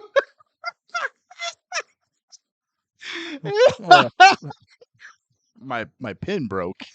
Conveniently, and the broken shrapnel flew right in my face. Oh, God, that's hilarious. Not 100% was aimed and intentional, and I don't have to take this. I can get abused at home like any member of the Myers family. Can I, real quick, can I make just a point Sure. to everyone listening? Everyone is so afraid of disagreement. Like it's this negative thing, right? Because we live in a society, in a culture, in a time where we naturally think disagreement as argument or fight. Because we, and that's a big capital W, we, as in everyone, have become so ignorant to the fact that disagreement shouldn't lead to a fight. It should lead to discussion that all participants can then learn from, and we move on together with a higher order of thinking. So disagreement is not negative. It's how we learn. I wasn't disagreeing with you. But you attacked me with a pen. But I attacked you with a pen. There wasn't anything valid from the character of Laurie in 2007 that would dethrone just Jamie Lee Curtis. No, because think just about... as her portrayal of the character and the character itself in the 2007. She is such an innocent, wholesome, good person. Exactly. And she doesn't feel like a teenager, even though she's supposed to be. Like those other ones feel like they turned 13 or 14. Yeah. But okay, so my personal, emotion-filled tangent aside, what is the character of Laurie Strode? She's responsible, she's honest, she's hardworking, right? She's that all-American girl next door. And Jamie Lee Curtis portrays that so authentically. Now, granted, the writing, the directing, in it all, everyone is on the same page with who this character is and how she should be portrayed. The 07 one is all over the place. She's making these weird, uncomfortable sexual jokes to her parents, her friends, in front of small children. But she's also supposed to be this, like, she's supposed to be a virgin, right? But like, if she, air quote, needs a boyfriend, like her friend Annie says in their weird wall dry humping part, like, if she is experienced, I'm not saying that's a bad thing necessarily, but if she is experienced, she wouldn't be this awkward about it. And she wouldn't be this awkward about talking to boys like Laurie Strode is, or at least is supposed to be. Some of that innocence and some of that naivety would not exist anymore. It would be gone. And I think they were playing way too much into the teenage angst of it, where the 78 Laurie was more of a responsible, nurturing character. Yeah, when she's with her friends, she still felt like a kid. She felt like the responsible one of the group, but she still fit. Where this one, it's especially for writers. Doesn't matter if books, TV, movie, plays, whatever. It is really hard for writers, because we're all adults, to write dialogue for teens and kids, especially teens. Because we think we know how they talk. We think that we remember how we talked at that age, and we don't have a clue. It's not even close. The only people, and they're few and far between, who successfully pull off writing dialogue for the younger generations like that, that's because they have kids or they have grandkids who are that age, and they go out of their way to pay attention to those kids or grandkids' conversations, not to snoop or pry or be nosy, but to learn how they talk so they can then authentically portray it in their work. They are researching. If you were to be like, Jake, for your next book, write, a dialogue with teens. Well, technically speaking, I could do it, but it would be crap because I don't know how kids talk anymore. I also have had 6 concussions. I barely remember how I talked when I was. If you were to be like verbatim, write down a conversation you had with your friends in high school. I have no idea. Yeah. I almost gave you a concussion here a little bit ago. I know. It took my eye out. Thank God I have glasses on. So yeah, I'm giving it to Lori on the the 07 or the 78. 78 Lori. Yeah. Okay. I want to do Michael last. Yeah, he's our last. He's our last character profile. I feel like we should end with him. So we go into, Michael's now in Haddonfield. He's stalking Lori.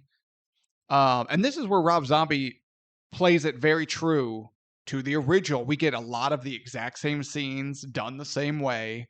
Even some of that original dialogue comes back, which I enjoyed. And I think that also just Rob's love of the movie, but that's why Carpenter and Hill still get their writing credits in 07. In the original, Michael kills a dog, kills both friends, kills Linda's boyfriend, Bob, on his hunt for Lori because for whatever reason, he's obsessed. He becomes obsessed and has that attachment with Lori. Isn't it because he sees her dropping the key off or that paper off or whatever at the house and that's it? That's their first encounter. That's the first time he sees her, but is that enough to, was it the act of her dropping the key off, or was it just he saw her almost like a love at first sight? He saw her, and for some reason, a connection was made. She was the target. We don't really know why, but that's also part of the ambiguity that makes Michael Myers Michael Myers. We don't know. No one knows except Michael. It's almost like, why did that serial killer target that specific person? Right. Only they know. Yeah. So in 78, he has how many? Okay, so I do have a death count. Okay. So total deaths in the 78 Halloween, 6. That counts the family dog. I counted the dog. 6 kills. Judith Myers, guy in the truck, dog, Lori's 2 friends, and Bub. That's it. Okay. That's it. In 07, he kills that many people at the hospital to escape. Total kills in the 07, 22. Now, that 22 counts Elvis the Rat. Okay. It counts Loomis, who, if we're going on just this movie, he attacks and kills. It does not count the friend Annie, the brunette. She didn't die. She didn't die. No. Her dad got to her, the ambulance got there, and as far as we can tell, we are left believing she made it. So it doesn't count her. Okay. But 22 deaths total in 07. I think in this case, less is more. Go on. There are more important characters that he kills. There's no obvious red shirts to just stack numbers. Right, and I think that's what 07 does a lot. Do you think Danny Trejo is a red shirt? I think Leslie Easterbrook is a red shirt. I think it's just a little over the top. Yeah. That's fair. Because, well, I don't... To me, it's difficult, right? Because is he just a soulless, remorseless, emotionless killing machine? Because if he is, then 07 does it right. But if we're to believe that he isn't that, but he does acquire targets, then it makes more sense for less is more, because he's killing the characters that are in his periphery to get to Lori. For me, it's why. It's not the number so much as the reason. Well, even in 07, he only kills to get what he wants. And he wants to get back to Lori in 07 because that's his sister. Yeah. So even when he goes to her house and he finds out she's not there, it's the parents. So he kills the parents. And, to escape to get out, to get to his sister, he has to kill all the guards, obviously, to get out. So I think they're one and the same. And maybe I'm just not remembering all of the kills that he did. Well, I don't think there was a wasted one. Like he didn't just go out of his way to kill someone randomly. Right. Yeah. He just didn't walk. He's not just walking down the street, and all of a sudden, stab, and then that doesn't come till later. Yeah. In the franchise. Yes. So wait, are we giving it a tie? No, I'm going to go with. You're still going less is more. I'm going with 78 because the characters are more important. You spend more time with these characters. Some of them barely. Bob. But the glasses, Bob. I love the glasses. And he gets impaled to the wall. In both, he gets impaled to the wall, Yeah. and the glasses ghost bedsheet thing. And... Yeah, and I do like in 07 how they played that, where you see the ghost with the glasses coming down, and you're like, oh shit, I know what this is. Yeah. And then Michael comes out of the corner and grabs him. Just side tackles him, Yeah. Off screen. I love that. That was great. I love that homage and playing on our expectations. But I think the 78 one takes it just because you're spending more time with the characters that he takes out, and you really feel a little bit more for them, I think. For most of them, yeah. Because once he gets to Haddonfield, I feel like it's pretty even as far as who he's killing and the amount of time we have with them versus the 78 version. But man, he has a lot of cordwood to stack before we get to that point. And that's the best way I could think of to put it. We just have these nothing throwaway characters that are only there to pad the numbers. Right. It's like Gretzky, was stepping out onto the ice, but they brought up a minor league team, but the record keepers were still counting it for everyone's personal stats. So he just went, I am going to dump on these guys. And they pulled the goalie. and he just blows past everyone. Right. So given that, that's fair. I can agree with 78. Okay. Because again, in my mind, his kills in 78 and then the second half of 07 are essentially the same. So does him killing everyone else less? I don't know. But I'm real on the fence. To me, it's even. I would give it more or less a tie, I think. So if you're saying 78, there's the point. Let's go into, I guess, the ending. It's kind of where we're at. The big iconic ending. In 78, he's been terrorizing Lori all through this house. He's trying to kill her. Loomis comes in at the last second because he looked to his left finally. Looked to his left and saw people freaking out and screaming about the boogeyman. And move your head. You're not Batman. Poor Michael Keaton. Huh? Full shoulder turn. What? Is crime happening? I can't see behind me. Batman's blind spot. Enormous. In 78, he's chasing Lori. Loomis comes in. And then he lights Myers up because we know from most of the movie, Loomis is packing. Finally does something. And he lights Myers up and he falls off the balcony. And then he's consoling Lori. Lori hits him with, was that the I love this line. This is great. Was that the boogeyman? And he's consoling her and he's like, yes, dear, I do believe it was. As a matter of fact. It was. What a fantastic line. Yeah, and then he goes and looks over the railing. Gone. And Michael, there's the imprint in the grass, and he's just gone. And then the music hits, and you see Lori start crying more. And the way it's cut, you're not really sure. It doesn't look like she got up to see that he was missing, right? But in my mind, Loomis said something or she saw, but he's not dead. He's gone. Meaning, it could not be over. Yeah. And now and then we just get the still camera shots of all the different locations we've been, and they're all dark. And he could be hiding behind every corner. Did you hear the breathing? Yeah. Through the mask. I caught that periodically throughout the ending scenes. But once you get to that final shots of all the different still shots and you can hear the breathing, I'm like, oh, that's so good. Yeah. So good. And it's just this, it's not over. And he can be anywhere. At any time. Fantastic. 07.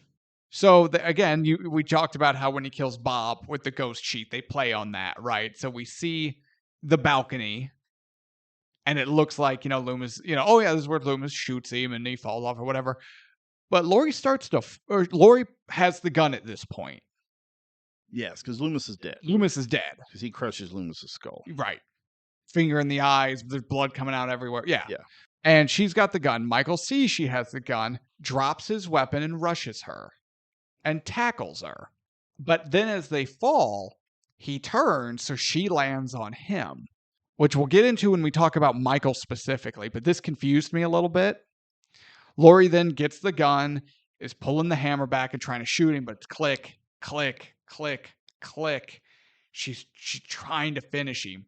His hand comes up, grabs her wrist. There's a brief struggle. Gunshot. Hysterical screaming and crying, as now she's sprayed in blood. Exactly what happened as a baby when her mother shoots herself. And then the screen cuts to the home videos, and it all ties back in together. Okay. I didn't catch it that way. Oh, lay it on me. No, I just caught it as somebody finally shot him in the head. Right? And because this whole time, everybody, I'll wing him, Yeah. And, but no, finally somebody shot him in the head, which they do later from the 78 sequels on. Yeah, but apparently that doesn't matter. They do yeah. And apparently in this movie, it doesn't matter either because of Halloween 2. Yeah, but that movie does not, as of this conversation, that movie does not exist. No, that doesn't exist. But that's, honestly, I didn't catch that. I just took it as she's trying to kill him and the gun goes off and she gets sprayed with blood and it's over. Right. No, it does. Zombie right, yeah. loops it back to when Mama Myers kills herself and Laurie, 17 years on, but is right back in that, and it's her screaming and crying, just like the baby. Yeah. It's the home movies again. It all comes back. That reminds me, you asked when I mentioned Blue Oyster Cult. Right. And you didn't know what the hell I was talking about. When in 07, he goes up to kill his sister. She's in bed listening to Blue Oyster Cult's Don't Fear the Reaper. Okay. Flash forward 17 years, when Linda and Bob are doing it, they, instead of doing it at an empty friend's house that Michael's in, like in the original, they go to the Myers house. That is their regular spot to do it. That. They're in Judith's room. They have sex. Bob leaves, gets killed. Linda is listening to Blue Oyster Cult's Don't Fear the Reaper when Michael comes in. It all plays back again. I did not catch that. Yeah. I don't find that believable because teenagers at that time would not be listening to Blue Oyster Cult. Yeah, we're listening to Godzilla, the clear and present winner of the Blue Oyster Cult song library. I don't know what that is. You've never heard Blue Oyster Cult's Godzilla? No. It's a song about literal Godzilla. He picks up a bus and he throws it back down. That sounds terrible. He tears the city's high suspension wires down. Godzilla!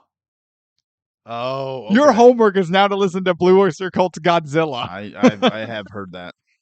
I have heard that. And yeah, no, I don't like that song. But yeah, Loomis is dead and Laurie shoots him, and then it all plays back to earlier in the film. Okay. Well, that changes my opinion about the ending. And Michael is dead. However, 78 is a better ending.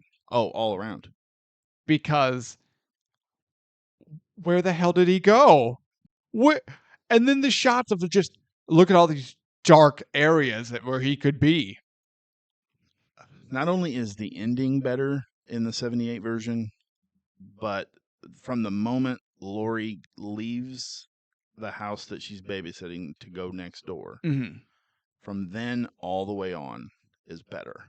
Yeah. Just because it has so many iconic shots, so many, she's terrified. She just saw her friends, dead bodies, and then she leans up against the wall and the dark doorway, rather, and then you see his white mask behind it, and you're like, oh shit, right there behind you. That's a great shot. That is a great shot. And then the closet scene when she ties the door to the closet and is hunkered down and world's strongest closet door.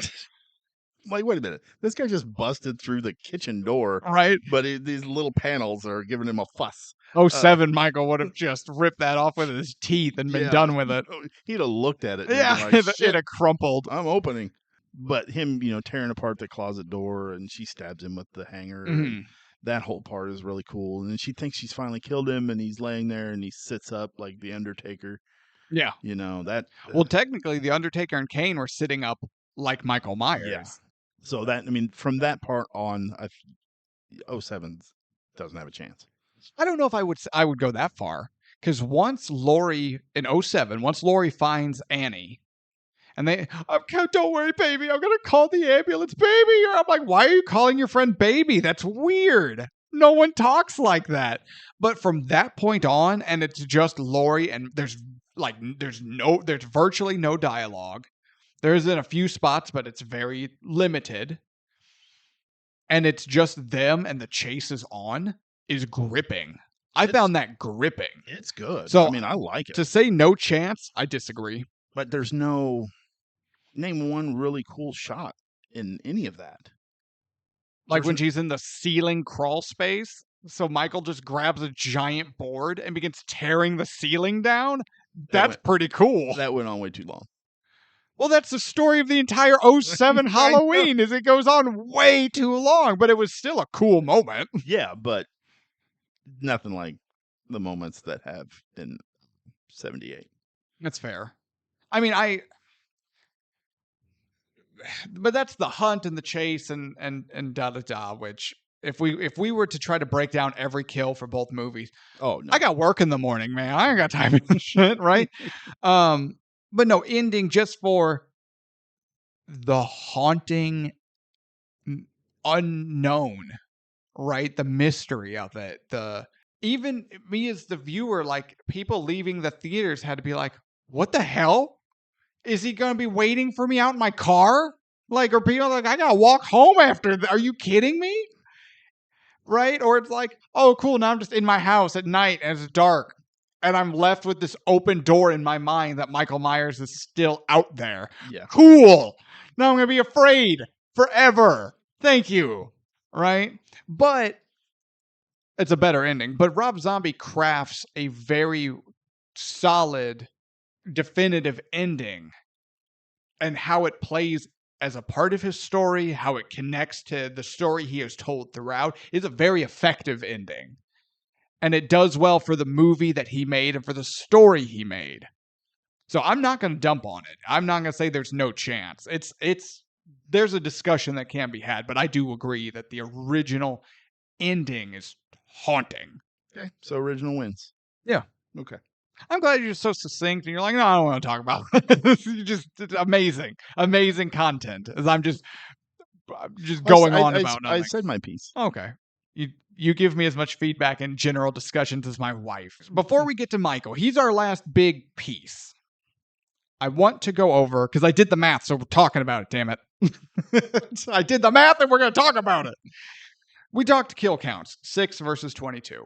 In the beginning, we talked about budgets and worldwide gross from the box office, like we do with all of our movies. Before, I always just leave it there, right? We're talking about a movie from 86 or whatever. Here's what it took to get made. Here's what it brought in. But we're comparing these. So I thought I would do my due diligence, because it's not fair to say, well, in 78, John Carpenter spent $325,000, and in 07, it took Rob Zombie $15 million to tell his version of the same story.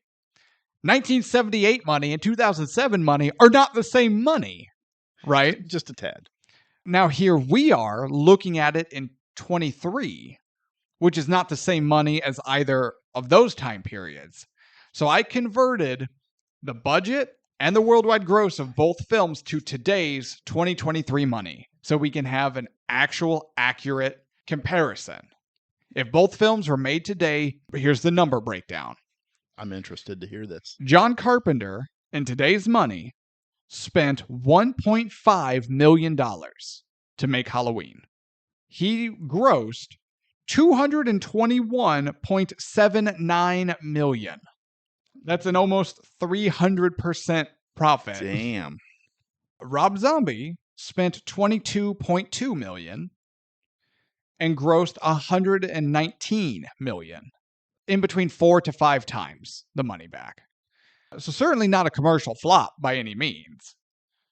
But I think this goes into Carpenter being a very effective storyteller and director, knowing how long you need to tell this part of the story, making those cuts, filming sometimes as little as needs to be filmed, where Rob Zombie really took his time, and man, did he take his time. Took his time for everything. Yeah, and that was one of the reasons the story is set in one night. That way they saved on costume changes. Because there aren't any. Yeah. And that's how they're like, oh, well, shit, if we're going to do it one night, why not do it Halloween night? Okay. Hey, Halloween. Yeah. Winner. John Carpenter is a very smart director. And he's not afraid to edit himself down. And I think that's an issue a lot of people have. James Cameron. Well, that's a lot of issues that, you make something and you're like, oh man, I really, really like this particular thing. I want to make it work. I want to fit it in somehow. And a lot of the smart filmmakers know some of the good stuff has to hit the floor. It's the same in filmmaking, but in writing, there's a very dark expression. For our purposes, I'm going to say you have to kill your favorites. It's not favorites in the actual expression. It's children or kids. Where you have to know, just because you love a line of dialogue, or you love a scene, or you love a battle sequence, or a love sequence, or an entire character sometimes, and they're your favorite, cool. But during the editing process, you have to ask yourself, what is it adding to the plot?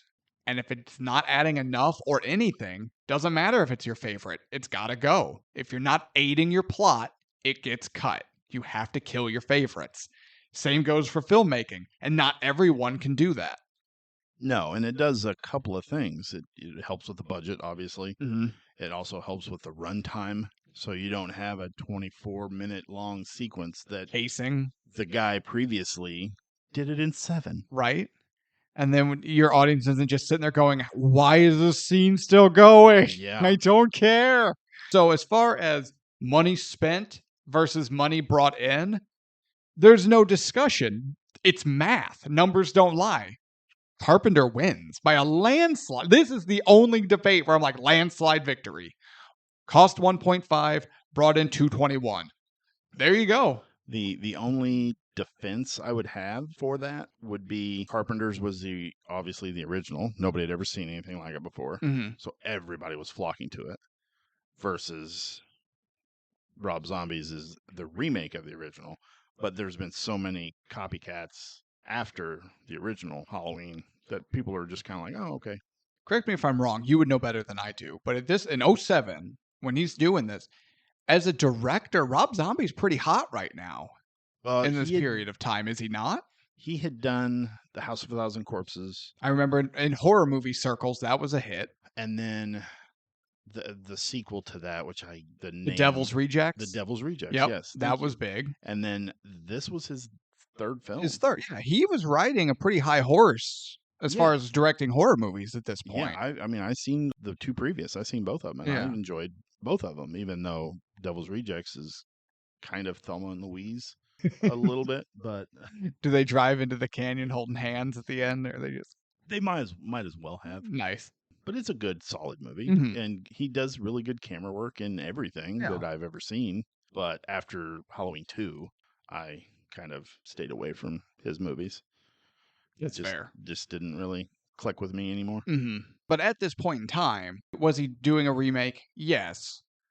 But I remember there was buzz about it. People were fairly excited about it. He was still riding high. He had a couple of successes. People were excited to see what he could do. So I don't know, to your point about the original no one had ever seen versus the remake, that played a hand in everything, but I don't know if it was as detrimental. Well, plus too, everybody gives remakes, not everybody, but a lot of people give remakes a hard time. Like, come up with an original idea, Oh, yeah. jackasses. You know, you got to rehash the stuff that's already been done. You know, coming up with something new is not easy. Well, technically, if you're, It's impossible. I was gonna say, if you're gonna come up with something 100% Yeah. brand new and original, it's not possible. No. So the stigma, and I think he even mentioned he's not doing a remake; he's doing a reimagining. But everybody is still like, no, it's a remake.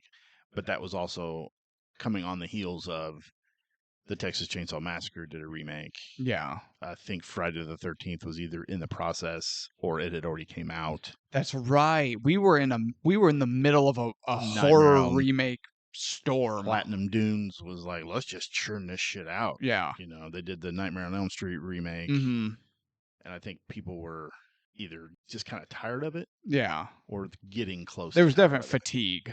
Yeah. Okay, that's fair. But still, okay, John Carpenter spent 1.5 million, Rob Zombie spent 22. That has nothing to do with fatigue or original versus remake or That's Brad Dourif's salary right there. I mean, you gotta, if you want Danny Trejo in your movie, you pay Danny Trejo. Sheriff Brackett needs to calm down. He's got that Chucky money. He doesn't need Sheriff Brackett money. To be fair, if we were breaking down Sheriff Brackett, 07 wins. Oh, easily. Yeah, okay. Yeah, easily. So now, the moment everyone's been waiting for, we're breaking down Michael. I'm only counting adult masked jumpsuited Michael Myers. Right. Like, this is where we're at. Yeah, he's the only one that matters. So nobody cares about the kid. We'll touch on what you want to touch on, right? And talk about if there's scenes or whatever. I don't feel myself wanting to talk about like specific scenes because we've been that. I want to try to break down the character, kind of like we did with Laurie. We did a decent enough job with that. Who/what is Michael Myers, right? In 78, Loomis, holding nothing back, describes him as pure evil. He is evil incarnate. Even during Michael's stint in the hospital, Loomis says he didn't talk. He just stared at the wall, but he wasn't staring at the wall. He was staring past the wall to his goal, to his purpose, waiting for a silent alarm to trigger him. Well, even in the ride up to the hospital with the nurse, he refers to Michael as it. Correct. Yeah. And she's like, can't we call him, him or whatever she says? And if you like. Yeah. He hits her with an if you like. Yeah. Because he doesn't, because Michael has no humanity. He's not a person. He's a thing. He's a monster. He's the shape. He's the shape. Whereas in 07, he is this amalgamation of nature and nurture coming together to create this abomination, which we see a lot of. We see a lot of it happening. Very textbook. So yeah, it's done a little ham-fisted at times, but overall it's still done well enough. I want to touch on something that both movies talk about in their own ways. Both movies actually talk a lot about fate. In 78, Laurie is in class and Michael's staring at her through the window, right? Great shot. But they're discussing two different philosophers and their writings about fate when that scene is going on. The teacher is. Okay. And she's discussing about how Samuels I believe it's Samuels, is discussing how fate is an element like fire and water and air. It's all around us, it's in us, it's everywhere, and how it silently and invisibly connects all at people, places, times, events. And now Michael's out there, he's staring at her, and the web of fate is connected Laurie and Michael and everyone in their immediate periphery. And in 07, it's not as blatantly discussed, but Loomis in 07 is like, he's going to come home. Just like in 78, Michael is coming home. And there's a reason. But then when Mama Myers kills herself, the Sheriff Brackett, first one on the scene, he tells Loomis how he didn't want the baby to live with the stigma of all this. Omits her from the reports, takes her to a different town, drops her off in an emergency room, and leaves. 3 months later, his friend, Mr. Strode, and his wife adopt a child. And the sheriff finds out it's her. Fate is at work. I loved that whole aspect of that Yeah. 07 part. That because they tried to connect Michael and Lori from the 78 as being brother and sister. Mm-hmm. And it was in the sequel, and they didn't do a very good job. Well, the original, there is no family connection. No, but they actually did what they did for TV. Mm-hmm. They reshot some scenes and tried to make that connection. But that was after 2 had come out. That was while they were filming 2. Right. Because it was being shown on television. Mm-hmm. Because it's, in the 70s and 80s, we didn't have streaming services. So right. But that was a thought that it was an afterthought. That was a connection that not John Carpenter and Deborah Hill were making. They were just like, well, if we make this, people are going to be like, well, why didn't it come up in the originals? And now they're trying to force that connection. Yeah, it always did feel forced. Right. This one was very fluid, and it worked really well. Mm-hmm. And so I really enjoyed the way that both movies play on fate. Whether you believe in fate or not, that's a discussion for another time. But both movies are playing on this idea of fate tying everyone together. And in one, it's a little more ambiguous about fate, but it's a little more ambiguous. Whereas in Rob Zombie, he does such a good job in his storytelling of the viewer can see the strands of fate and how they're connecting and why they're connecting. And it's so good. And I can't give Rob Zombie enough credit for this, which is odd because this movie is what it is. And I think it's rated a little too low. I think people are overly harsh on it. Oh, yeah. But once the movie enters its second act and Michael's hunting for Lori, and there's not a lot of dialogue, I need to stress that, not a lot of dialogue, Rob Zombie's storytelling through actions and connections to earlier parts in the film, just his way of to make everything fit together, his vision of the puzzle is so good. Seeing Michael give chase to Lori in 07, it's more cunning than I think people realize. And I refuse to let this conversation end without bringing it up. In 78, it's the classic monster versus survivor girl, and he's hunting her, and we get all the iconic scenes, the face in the dark, him tearing through the closet. It's iconic. You can't argue it. And in Rob Zombie's, though, Michael's killing everyone in the periphery. He kills her adoptive parents because they're not her family. He's her family. But they don't say that. He kills her friends. What's a friend? They're just someone who's in your way. He gets rid of them. He's saving his sister, and he's going for her. And it looks like he's going to kill her, but that's not what this is about. It's about a reunion. He finally gets her. What's he do?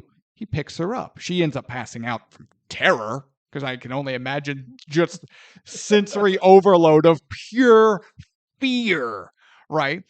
But he lovingly carries her, air quote, home to the Myers house. Yeah, and then shows her that picture.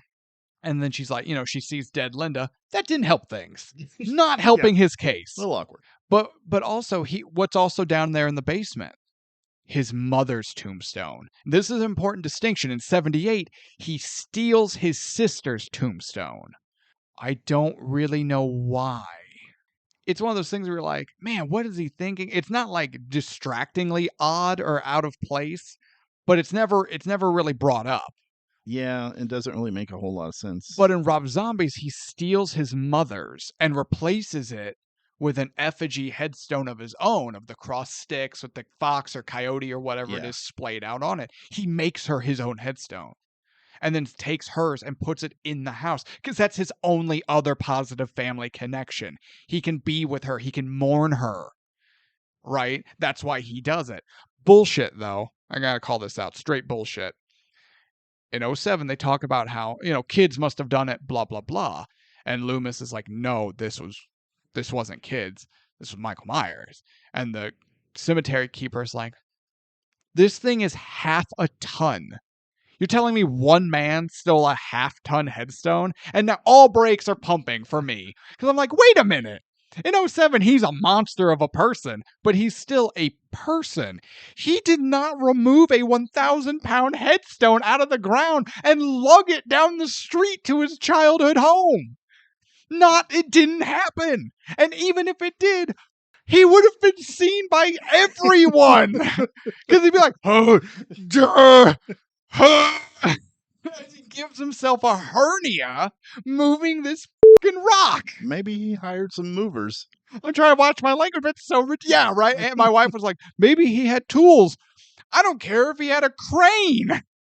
One man did not move this headstone, and no one see. Tangent over. But Michael steals the headstone. It's down there with her, and then he and Lori are down there.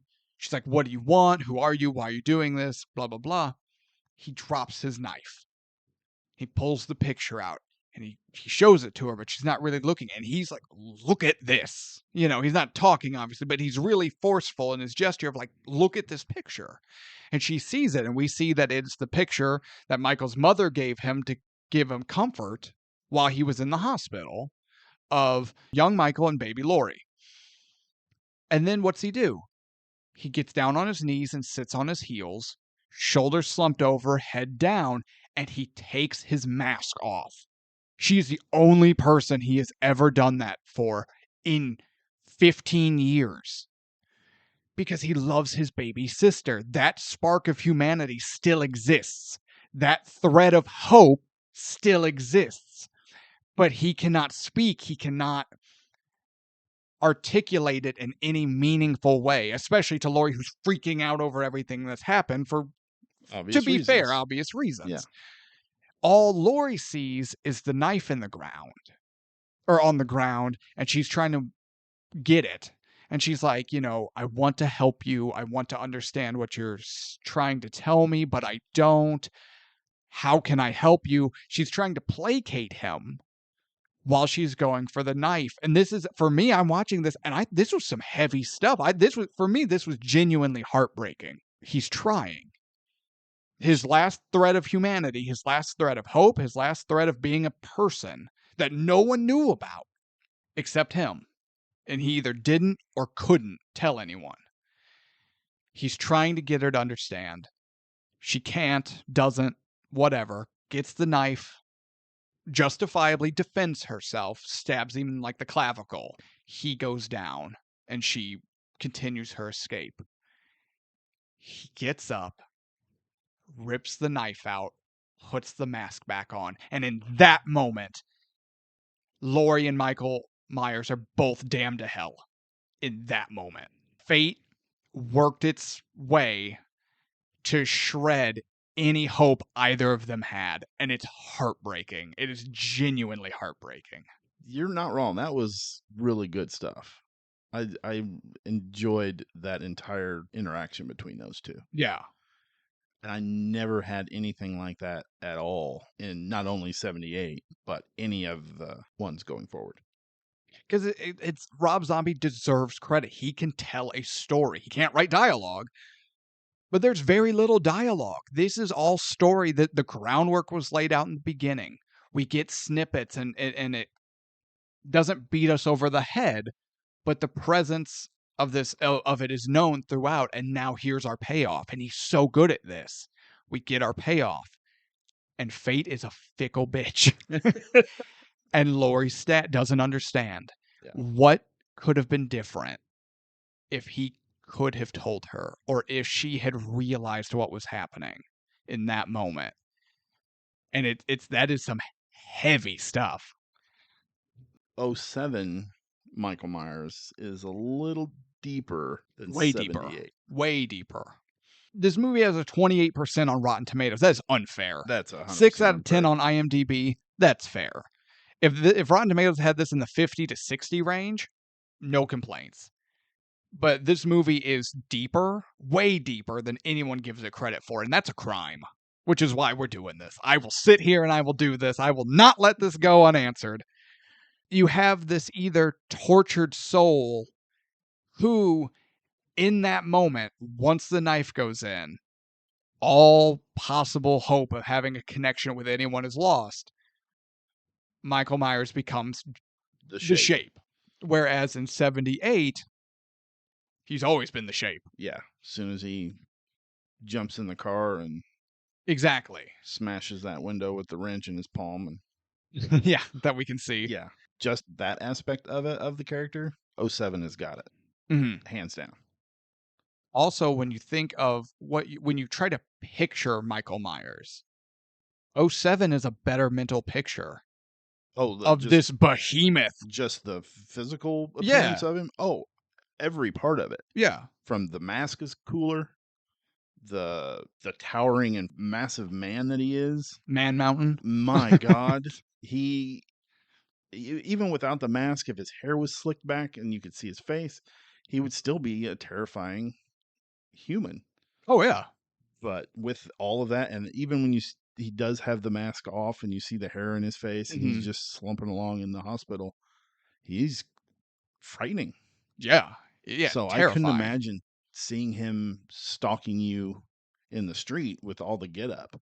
Oh no, I pooped my pants. I would be unable to run away from the amount of feces filling my pants. Yeah. So as far as physical appearance, 07. Yeah.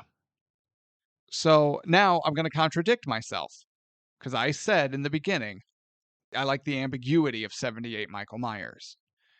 But ambiguity isn't the character trait. Ambiguity is how the story of the character is told. I think 07 Michael Myers is a better Michael Myers, and that's where my vote is. 07 has a better Michael. If we're talking about just the adult Myers. Yeah, that's what we're talking about. That's what I thought. The shape. Yes. Right. I like the 07 or the 78, the mystery of his background, not knowing it. The fact that he is just evil. Just because. Yeah. But as far as the story goes, with the sympathy that we do kind of have for him, which I never thought I would have when he does become the shape, when she stabs him, and just his physical appearance, the physical appearance alone wins. That's what if 78 Michael and 07 Michael entered the cage. Oh yeah. 07 Michael would eat him for lunch. 07 Michael would rip every limb and then beat him with that limb and then rip off the next limb and beat him to death. Mercilessly. So the physical appearance wise, 07 has it. As a character, as a whole, man, 07, I think. I think 07 definitely has it. So do I. We set our ground rules for this, and now I'm going to break some of our ground rules. Okay, that's what we do. As a movie viewing experience, the ambiguity lent itself to a better movie in its entirety. Rob Zombie took us on an emotional journey, and that's that second half when the chase is on. From the moment he starts chasing Laurie, then the stabbing that damns them both, and then to the end, is phenomenal filmmaking and storytelling through action, through the foundation that he set up. So while I prefer the ambiguity of 78, we get a better Michael in 07 because they try to do this story in the Halloween 2, the original Halloween 2, and they fail miserably. It's been so long since I've seen it, I can't even... It's not this. It's not this. 07 is so well done crafting Michael. So looking at just Michael Myers in a vacuum, this movie's story creates a better character. I agree. 2 side notes, then we'll get into our final thing. Okay. If you'll indulge me a little longer. Let's do it. When we talk about movies, you're John Carpenter. You're pithy, you're quick, you're to the point. I'm Rob Zombie. I'm going to float and meander. I'm going to talk for hours about nothing. And I'm going to have Danny Trejo show up. Did you notice in both movies, I sent you a text. I know what you're watching the original. They're watching a horror movie marathon. What movie is on the TV? The Thing from Another World. The Thing from Another World. Yeah. Which John Carpenter would then remake in 4 years? Yeah, 82. 82, Yeah. right? Got my notes here. I'm pretty sure it's 82. I'm pretty sure it's 82. In 4 years, he would remake that movie, and it's featured in 78 in the Halloween, which is fantastic. Yeah. Then Rob Zombie, I don't doubt for a second that he made this exact same connection that we are talking about right now, and has The Thing from Another World on the TV in the background. It's so good. I loved it. I love that Yeah. so much. So no, that part alone I thought was also worth pointing out. And in 07, we talked about when he's like tearing through the wall to get into the crawl space, and specifically that though. He's looking for Lori. He thinks she's in the crawl space, and he's like, "How the hell do I get in there?" She just starts Kool-Aid Manning through the wall, Yeah, right? has his Bob Vila moment. All I could think, this old house my ass, and starts tearing things down. Shout out to all of our Bob Vila fans. All I could think about while he tore that down, the way it looked, his movements, the sound effect, all I could picture was you playing Dead by Daylight, breaking those stupid pallets.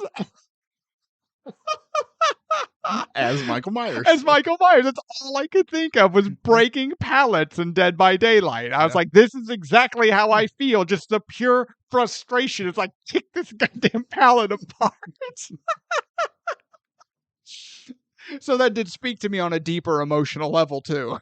Yeah, and if I was to remake this movie now, I would have one scene where he gets hit in the face with a pallet. Someone ducks him with a pallet and he kicks the hell out of it. Oh, you'd almost have to at this point. How has no one incorporated that into a horror movie? Not yet. They will. So I just, those two little tidbits. They weren't connected to anything, but I wanted to bring them up. So, final conclusion. Halloween Showdown. 78 or 07. I saw you were taking notes. Do you have a final tally? Do you have a score for us? I do. I was really hoping you were going to say no. And I was just like, then what the hell were you doing over there? I was drawing. So I have 07 scored at 2. Which was Michael and Loomis? Loomis. Okay. And I have 78. It is not 78. Oh, the movie. I thought you meant you have 78 points. No, the movie is from 1978. Okay, yeah, the 1970. Yeah. I'm paying attention. Okay, the original 1978 version. Oh, yeah. Has 4. Oh, okay, that's. I really thought you were going to hit me with, and 78 points for. I was like, we didn't talk about so. It feels like we talked about 78 things. So 4-2. 4-2. That's not bad. I thought. But I don't think we have the overall. What do you mean? Like, as an overall movie experience. What are we missing? Well, like, which movie did you enjoy more overall? Oh, right. Well, but even then, it wouldn't matter. I was gonna say, the breakdown. Our showdown winner with a score of 4-2 is the original 1978 Halloween. I think as a movie in its entirety, I give it to the original 78. But I'm not gonna lie, I've been haunted by the 07 character work of Lori and Michael. It haunts me still. I can't stop thinking about it. It breaks my heart, and I can't stop thinking about it. That's awesome. It has hit me on some weird, deep level. But if I have to sit through that opening again, I will kill everyone. You think Michael's 22 was a lot? Baby, that's junior league, man. If I have to watch it opening one more time. I will say, watching the 78 version, the opening to me is way better. Mm-hmm. The ending to me is way better. The middle, it's long. It's boring. Mm-hmm. It's a lot of walking around, looking around, standing there, talking about nothing on the phone. Oh, now I have your famous chewing, doing the prank phone calls. But the 07 version has a terrible opening. Oh my God. It's unbearable. It's way too long. But once he gets to be an adult and he escapes, this movie runs. It's a different film. If there's an edit out there that's just the second half, I wouldn't be able to not watch it. It haunts me. So you give it to 78. Overall. Overall. In all fairness, I have to. Honestly, I would rather sit through the terrible beginning. I know. Say it. I would rather sit through the terrible beginning of 07 than sit through the boredom of 45 minutes of the middle. Right? Of 78. I'm giving it to 07. I'm not gonna lie. I am shocked by that. I am too. I didn't think that was gonna happen. I am too. Okay, there's just so many weird things in 78 that happen, and they're so just stupid and boring. And you know what it reminded me of? A lot of the scenes from The Shining. Which is like, why is the camera still on this?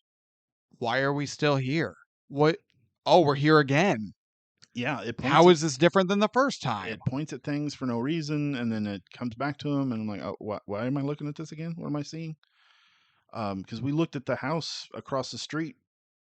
How many times do we have to look at that house? I'm like, sometimes Michael's there, sometimes he's not. Yeah, I don't know. There's some cool shots, but it takes forever to get to anything. Yeah, and once it finally gets there, it's super quick because there's only like 15 minutes left in the movie.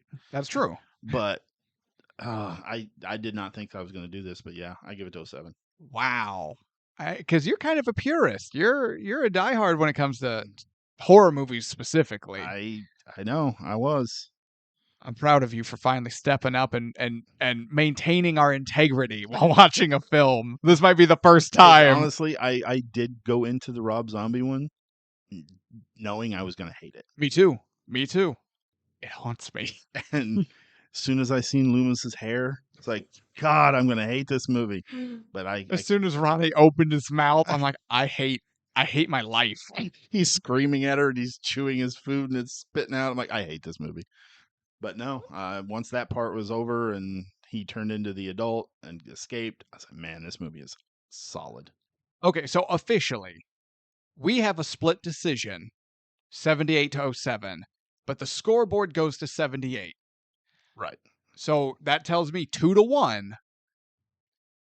The 1978 Halloween, the original, officially wins our first ever showdown. Barely. Yeah, we'll give it to 78. I do want to take a minute, just real quick. I've said that before. You said on this that one, like a half hour Shut ago. your face. I'll murder you. And it will not haunt me as much as the character work of Michael and Laurie and Loomis in 07.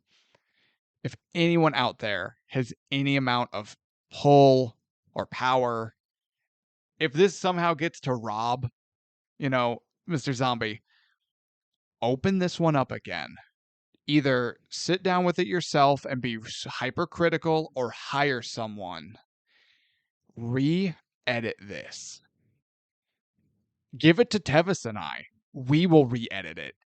I'll tell you right now, I think we or someone out there who actually knows what they're doing could re-edit the 07 Halloween, and it could easily not only surpass the original, but be one of the all-time greatest horror movies. I feel that strongly about it. With a simple re-edit to trim the fat. Exactly. You trim the fat on this movie, and it will be a whole nother level of amazing. I 100% agree. And I did not anticipate that. No. And this is one of the times where I was surprised pleasantly. Donald Pleasant? Donald Pleasantly. I hate that joke. Everyone get your shirts out. I hate that joke. I honestly was half anticipating a text from you saying you're in the middle of watching it and you're like, I hate you for making me watch this show. But I didn't get that text. Well, it would have come within the first 45 goddamn minutes. But after that, this movie cooks in all the right ways. Yes. But by a hair. By a hair. John 78 Carpenter. wins. John Carpenter. You want to pull our next movie? Where's our hat? Yeah, Where's our giant bobblehead shaped mask full of movie ideas? It's over there by you. I still can't take that kid seriously. Okay, you want to pull or you want me to pull? You go ahead. All right. Looking. Here we go. Drum roll. Drum roll. Nailed it. I hate you. Okay, our next movie. Ooh, okay. Well, man, now I don't know how to feel. What? He did. Spider. I know. I was excited. Then fear crept in. Okay. Spider-Man Into the Spider-Verse. Nice. This is a movie I like, but watching movies for this show makes me not like movies. So now I'm like, I'm going to watch this movie and I remember liking it. And now I'm going to hate it. You're going to tear it down. I'm going to be like, this movie is garbage. I hate everyone. Tune in next week. Jump into Ticket Price as we look into Spider-Man Into the Spider-Verse. Nice. It's going to be fun. Do you have anything that we could possibly add that we haven't covered? My mouth is so dry right now. Ronnie can help with that. I'll crawl over there and scope the shit out of you. Will you spit in my mouth, though, William Forsythe, please, with your mouth full of scrambled eggs? Still not as bad as the eating scene from Return of the King, but... All right, everyone. I'm Jake. William Forsythe and his egg mouth is... William Foreskin. What? We've been in here too long is the problem. I'm Jake. That's Tevis. This is Ticket Price. Tune in next week for Spider-Man Into the Spider-Verse. Please, for our Patreon supporters, if you're not a supporter, jump on, check us out. And for everyone who is, hit us up in the comments and on our forum. Let us know. Did you like the Showdown? It's a longer format video. We plan on doing more. But obviously, if you guys hate it, we won't. If you love it, give us ideas on the next one. So hit us up, Ticket Price Podcast Patreon. I think that's all for this one. Good night, everybody.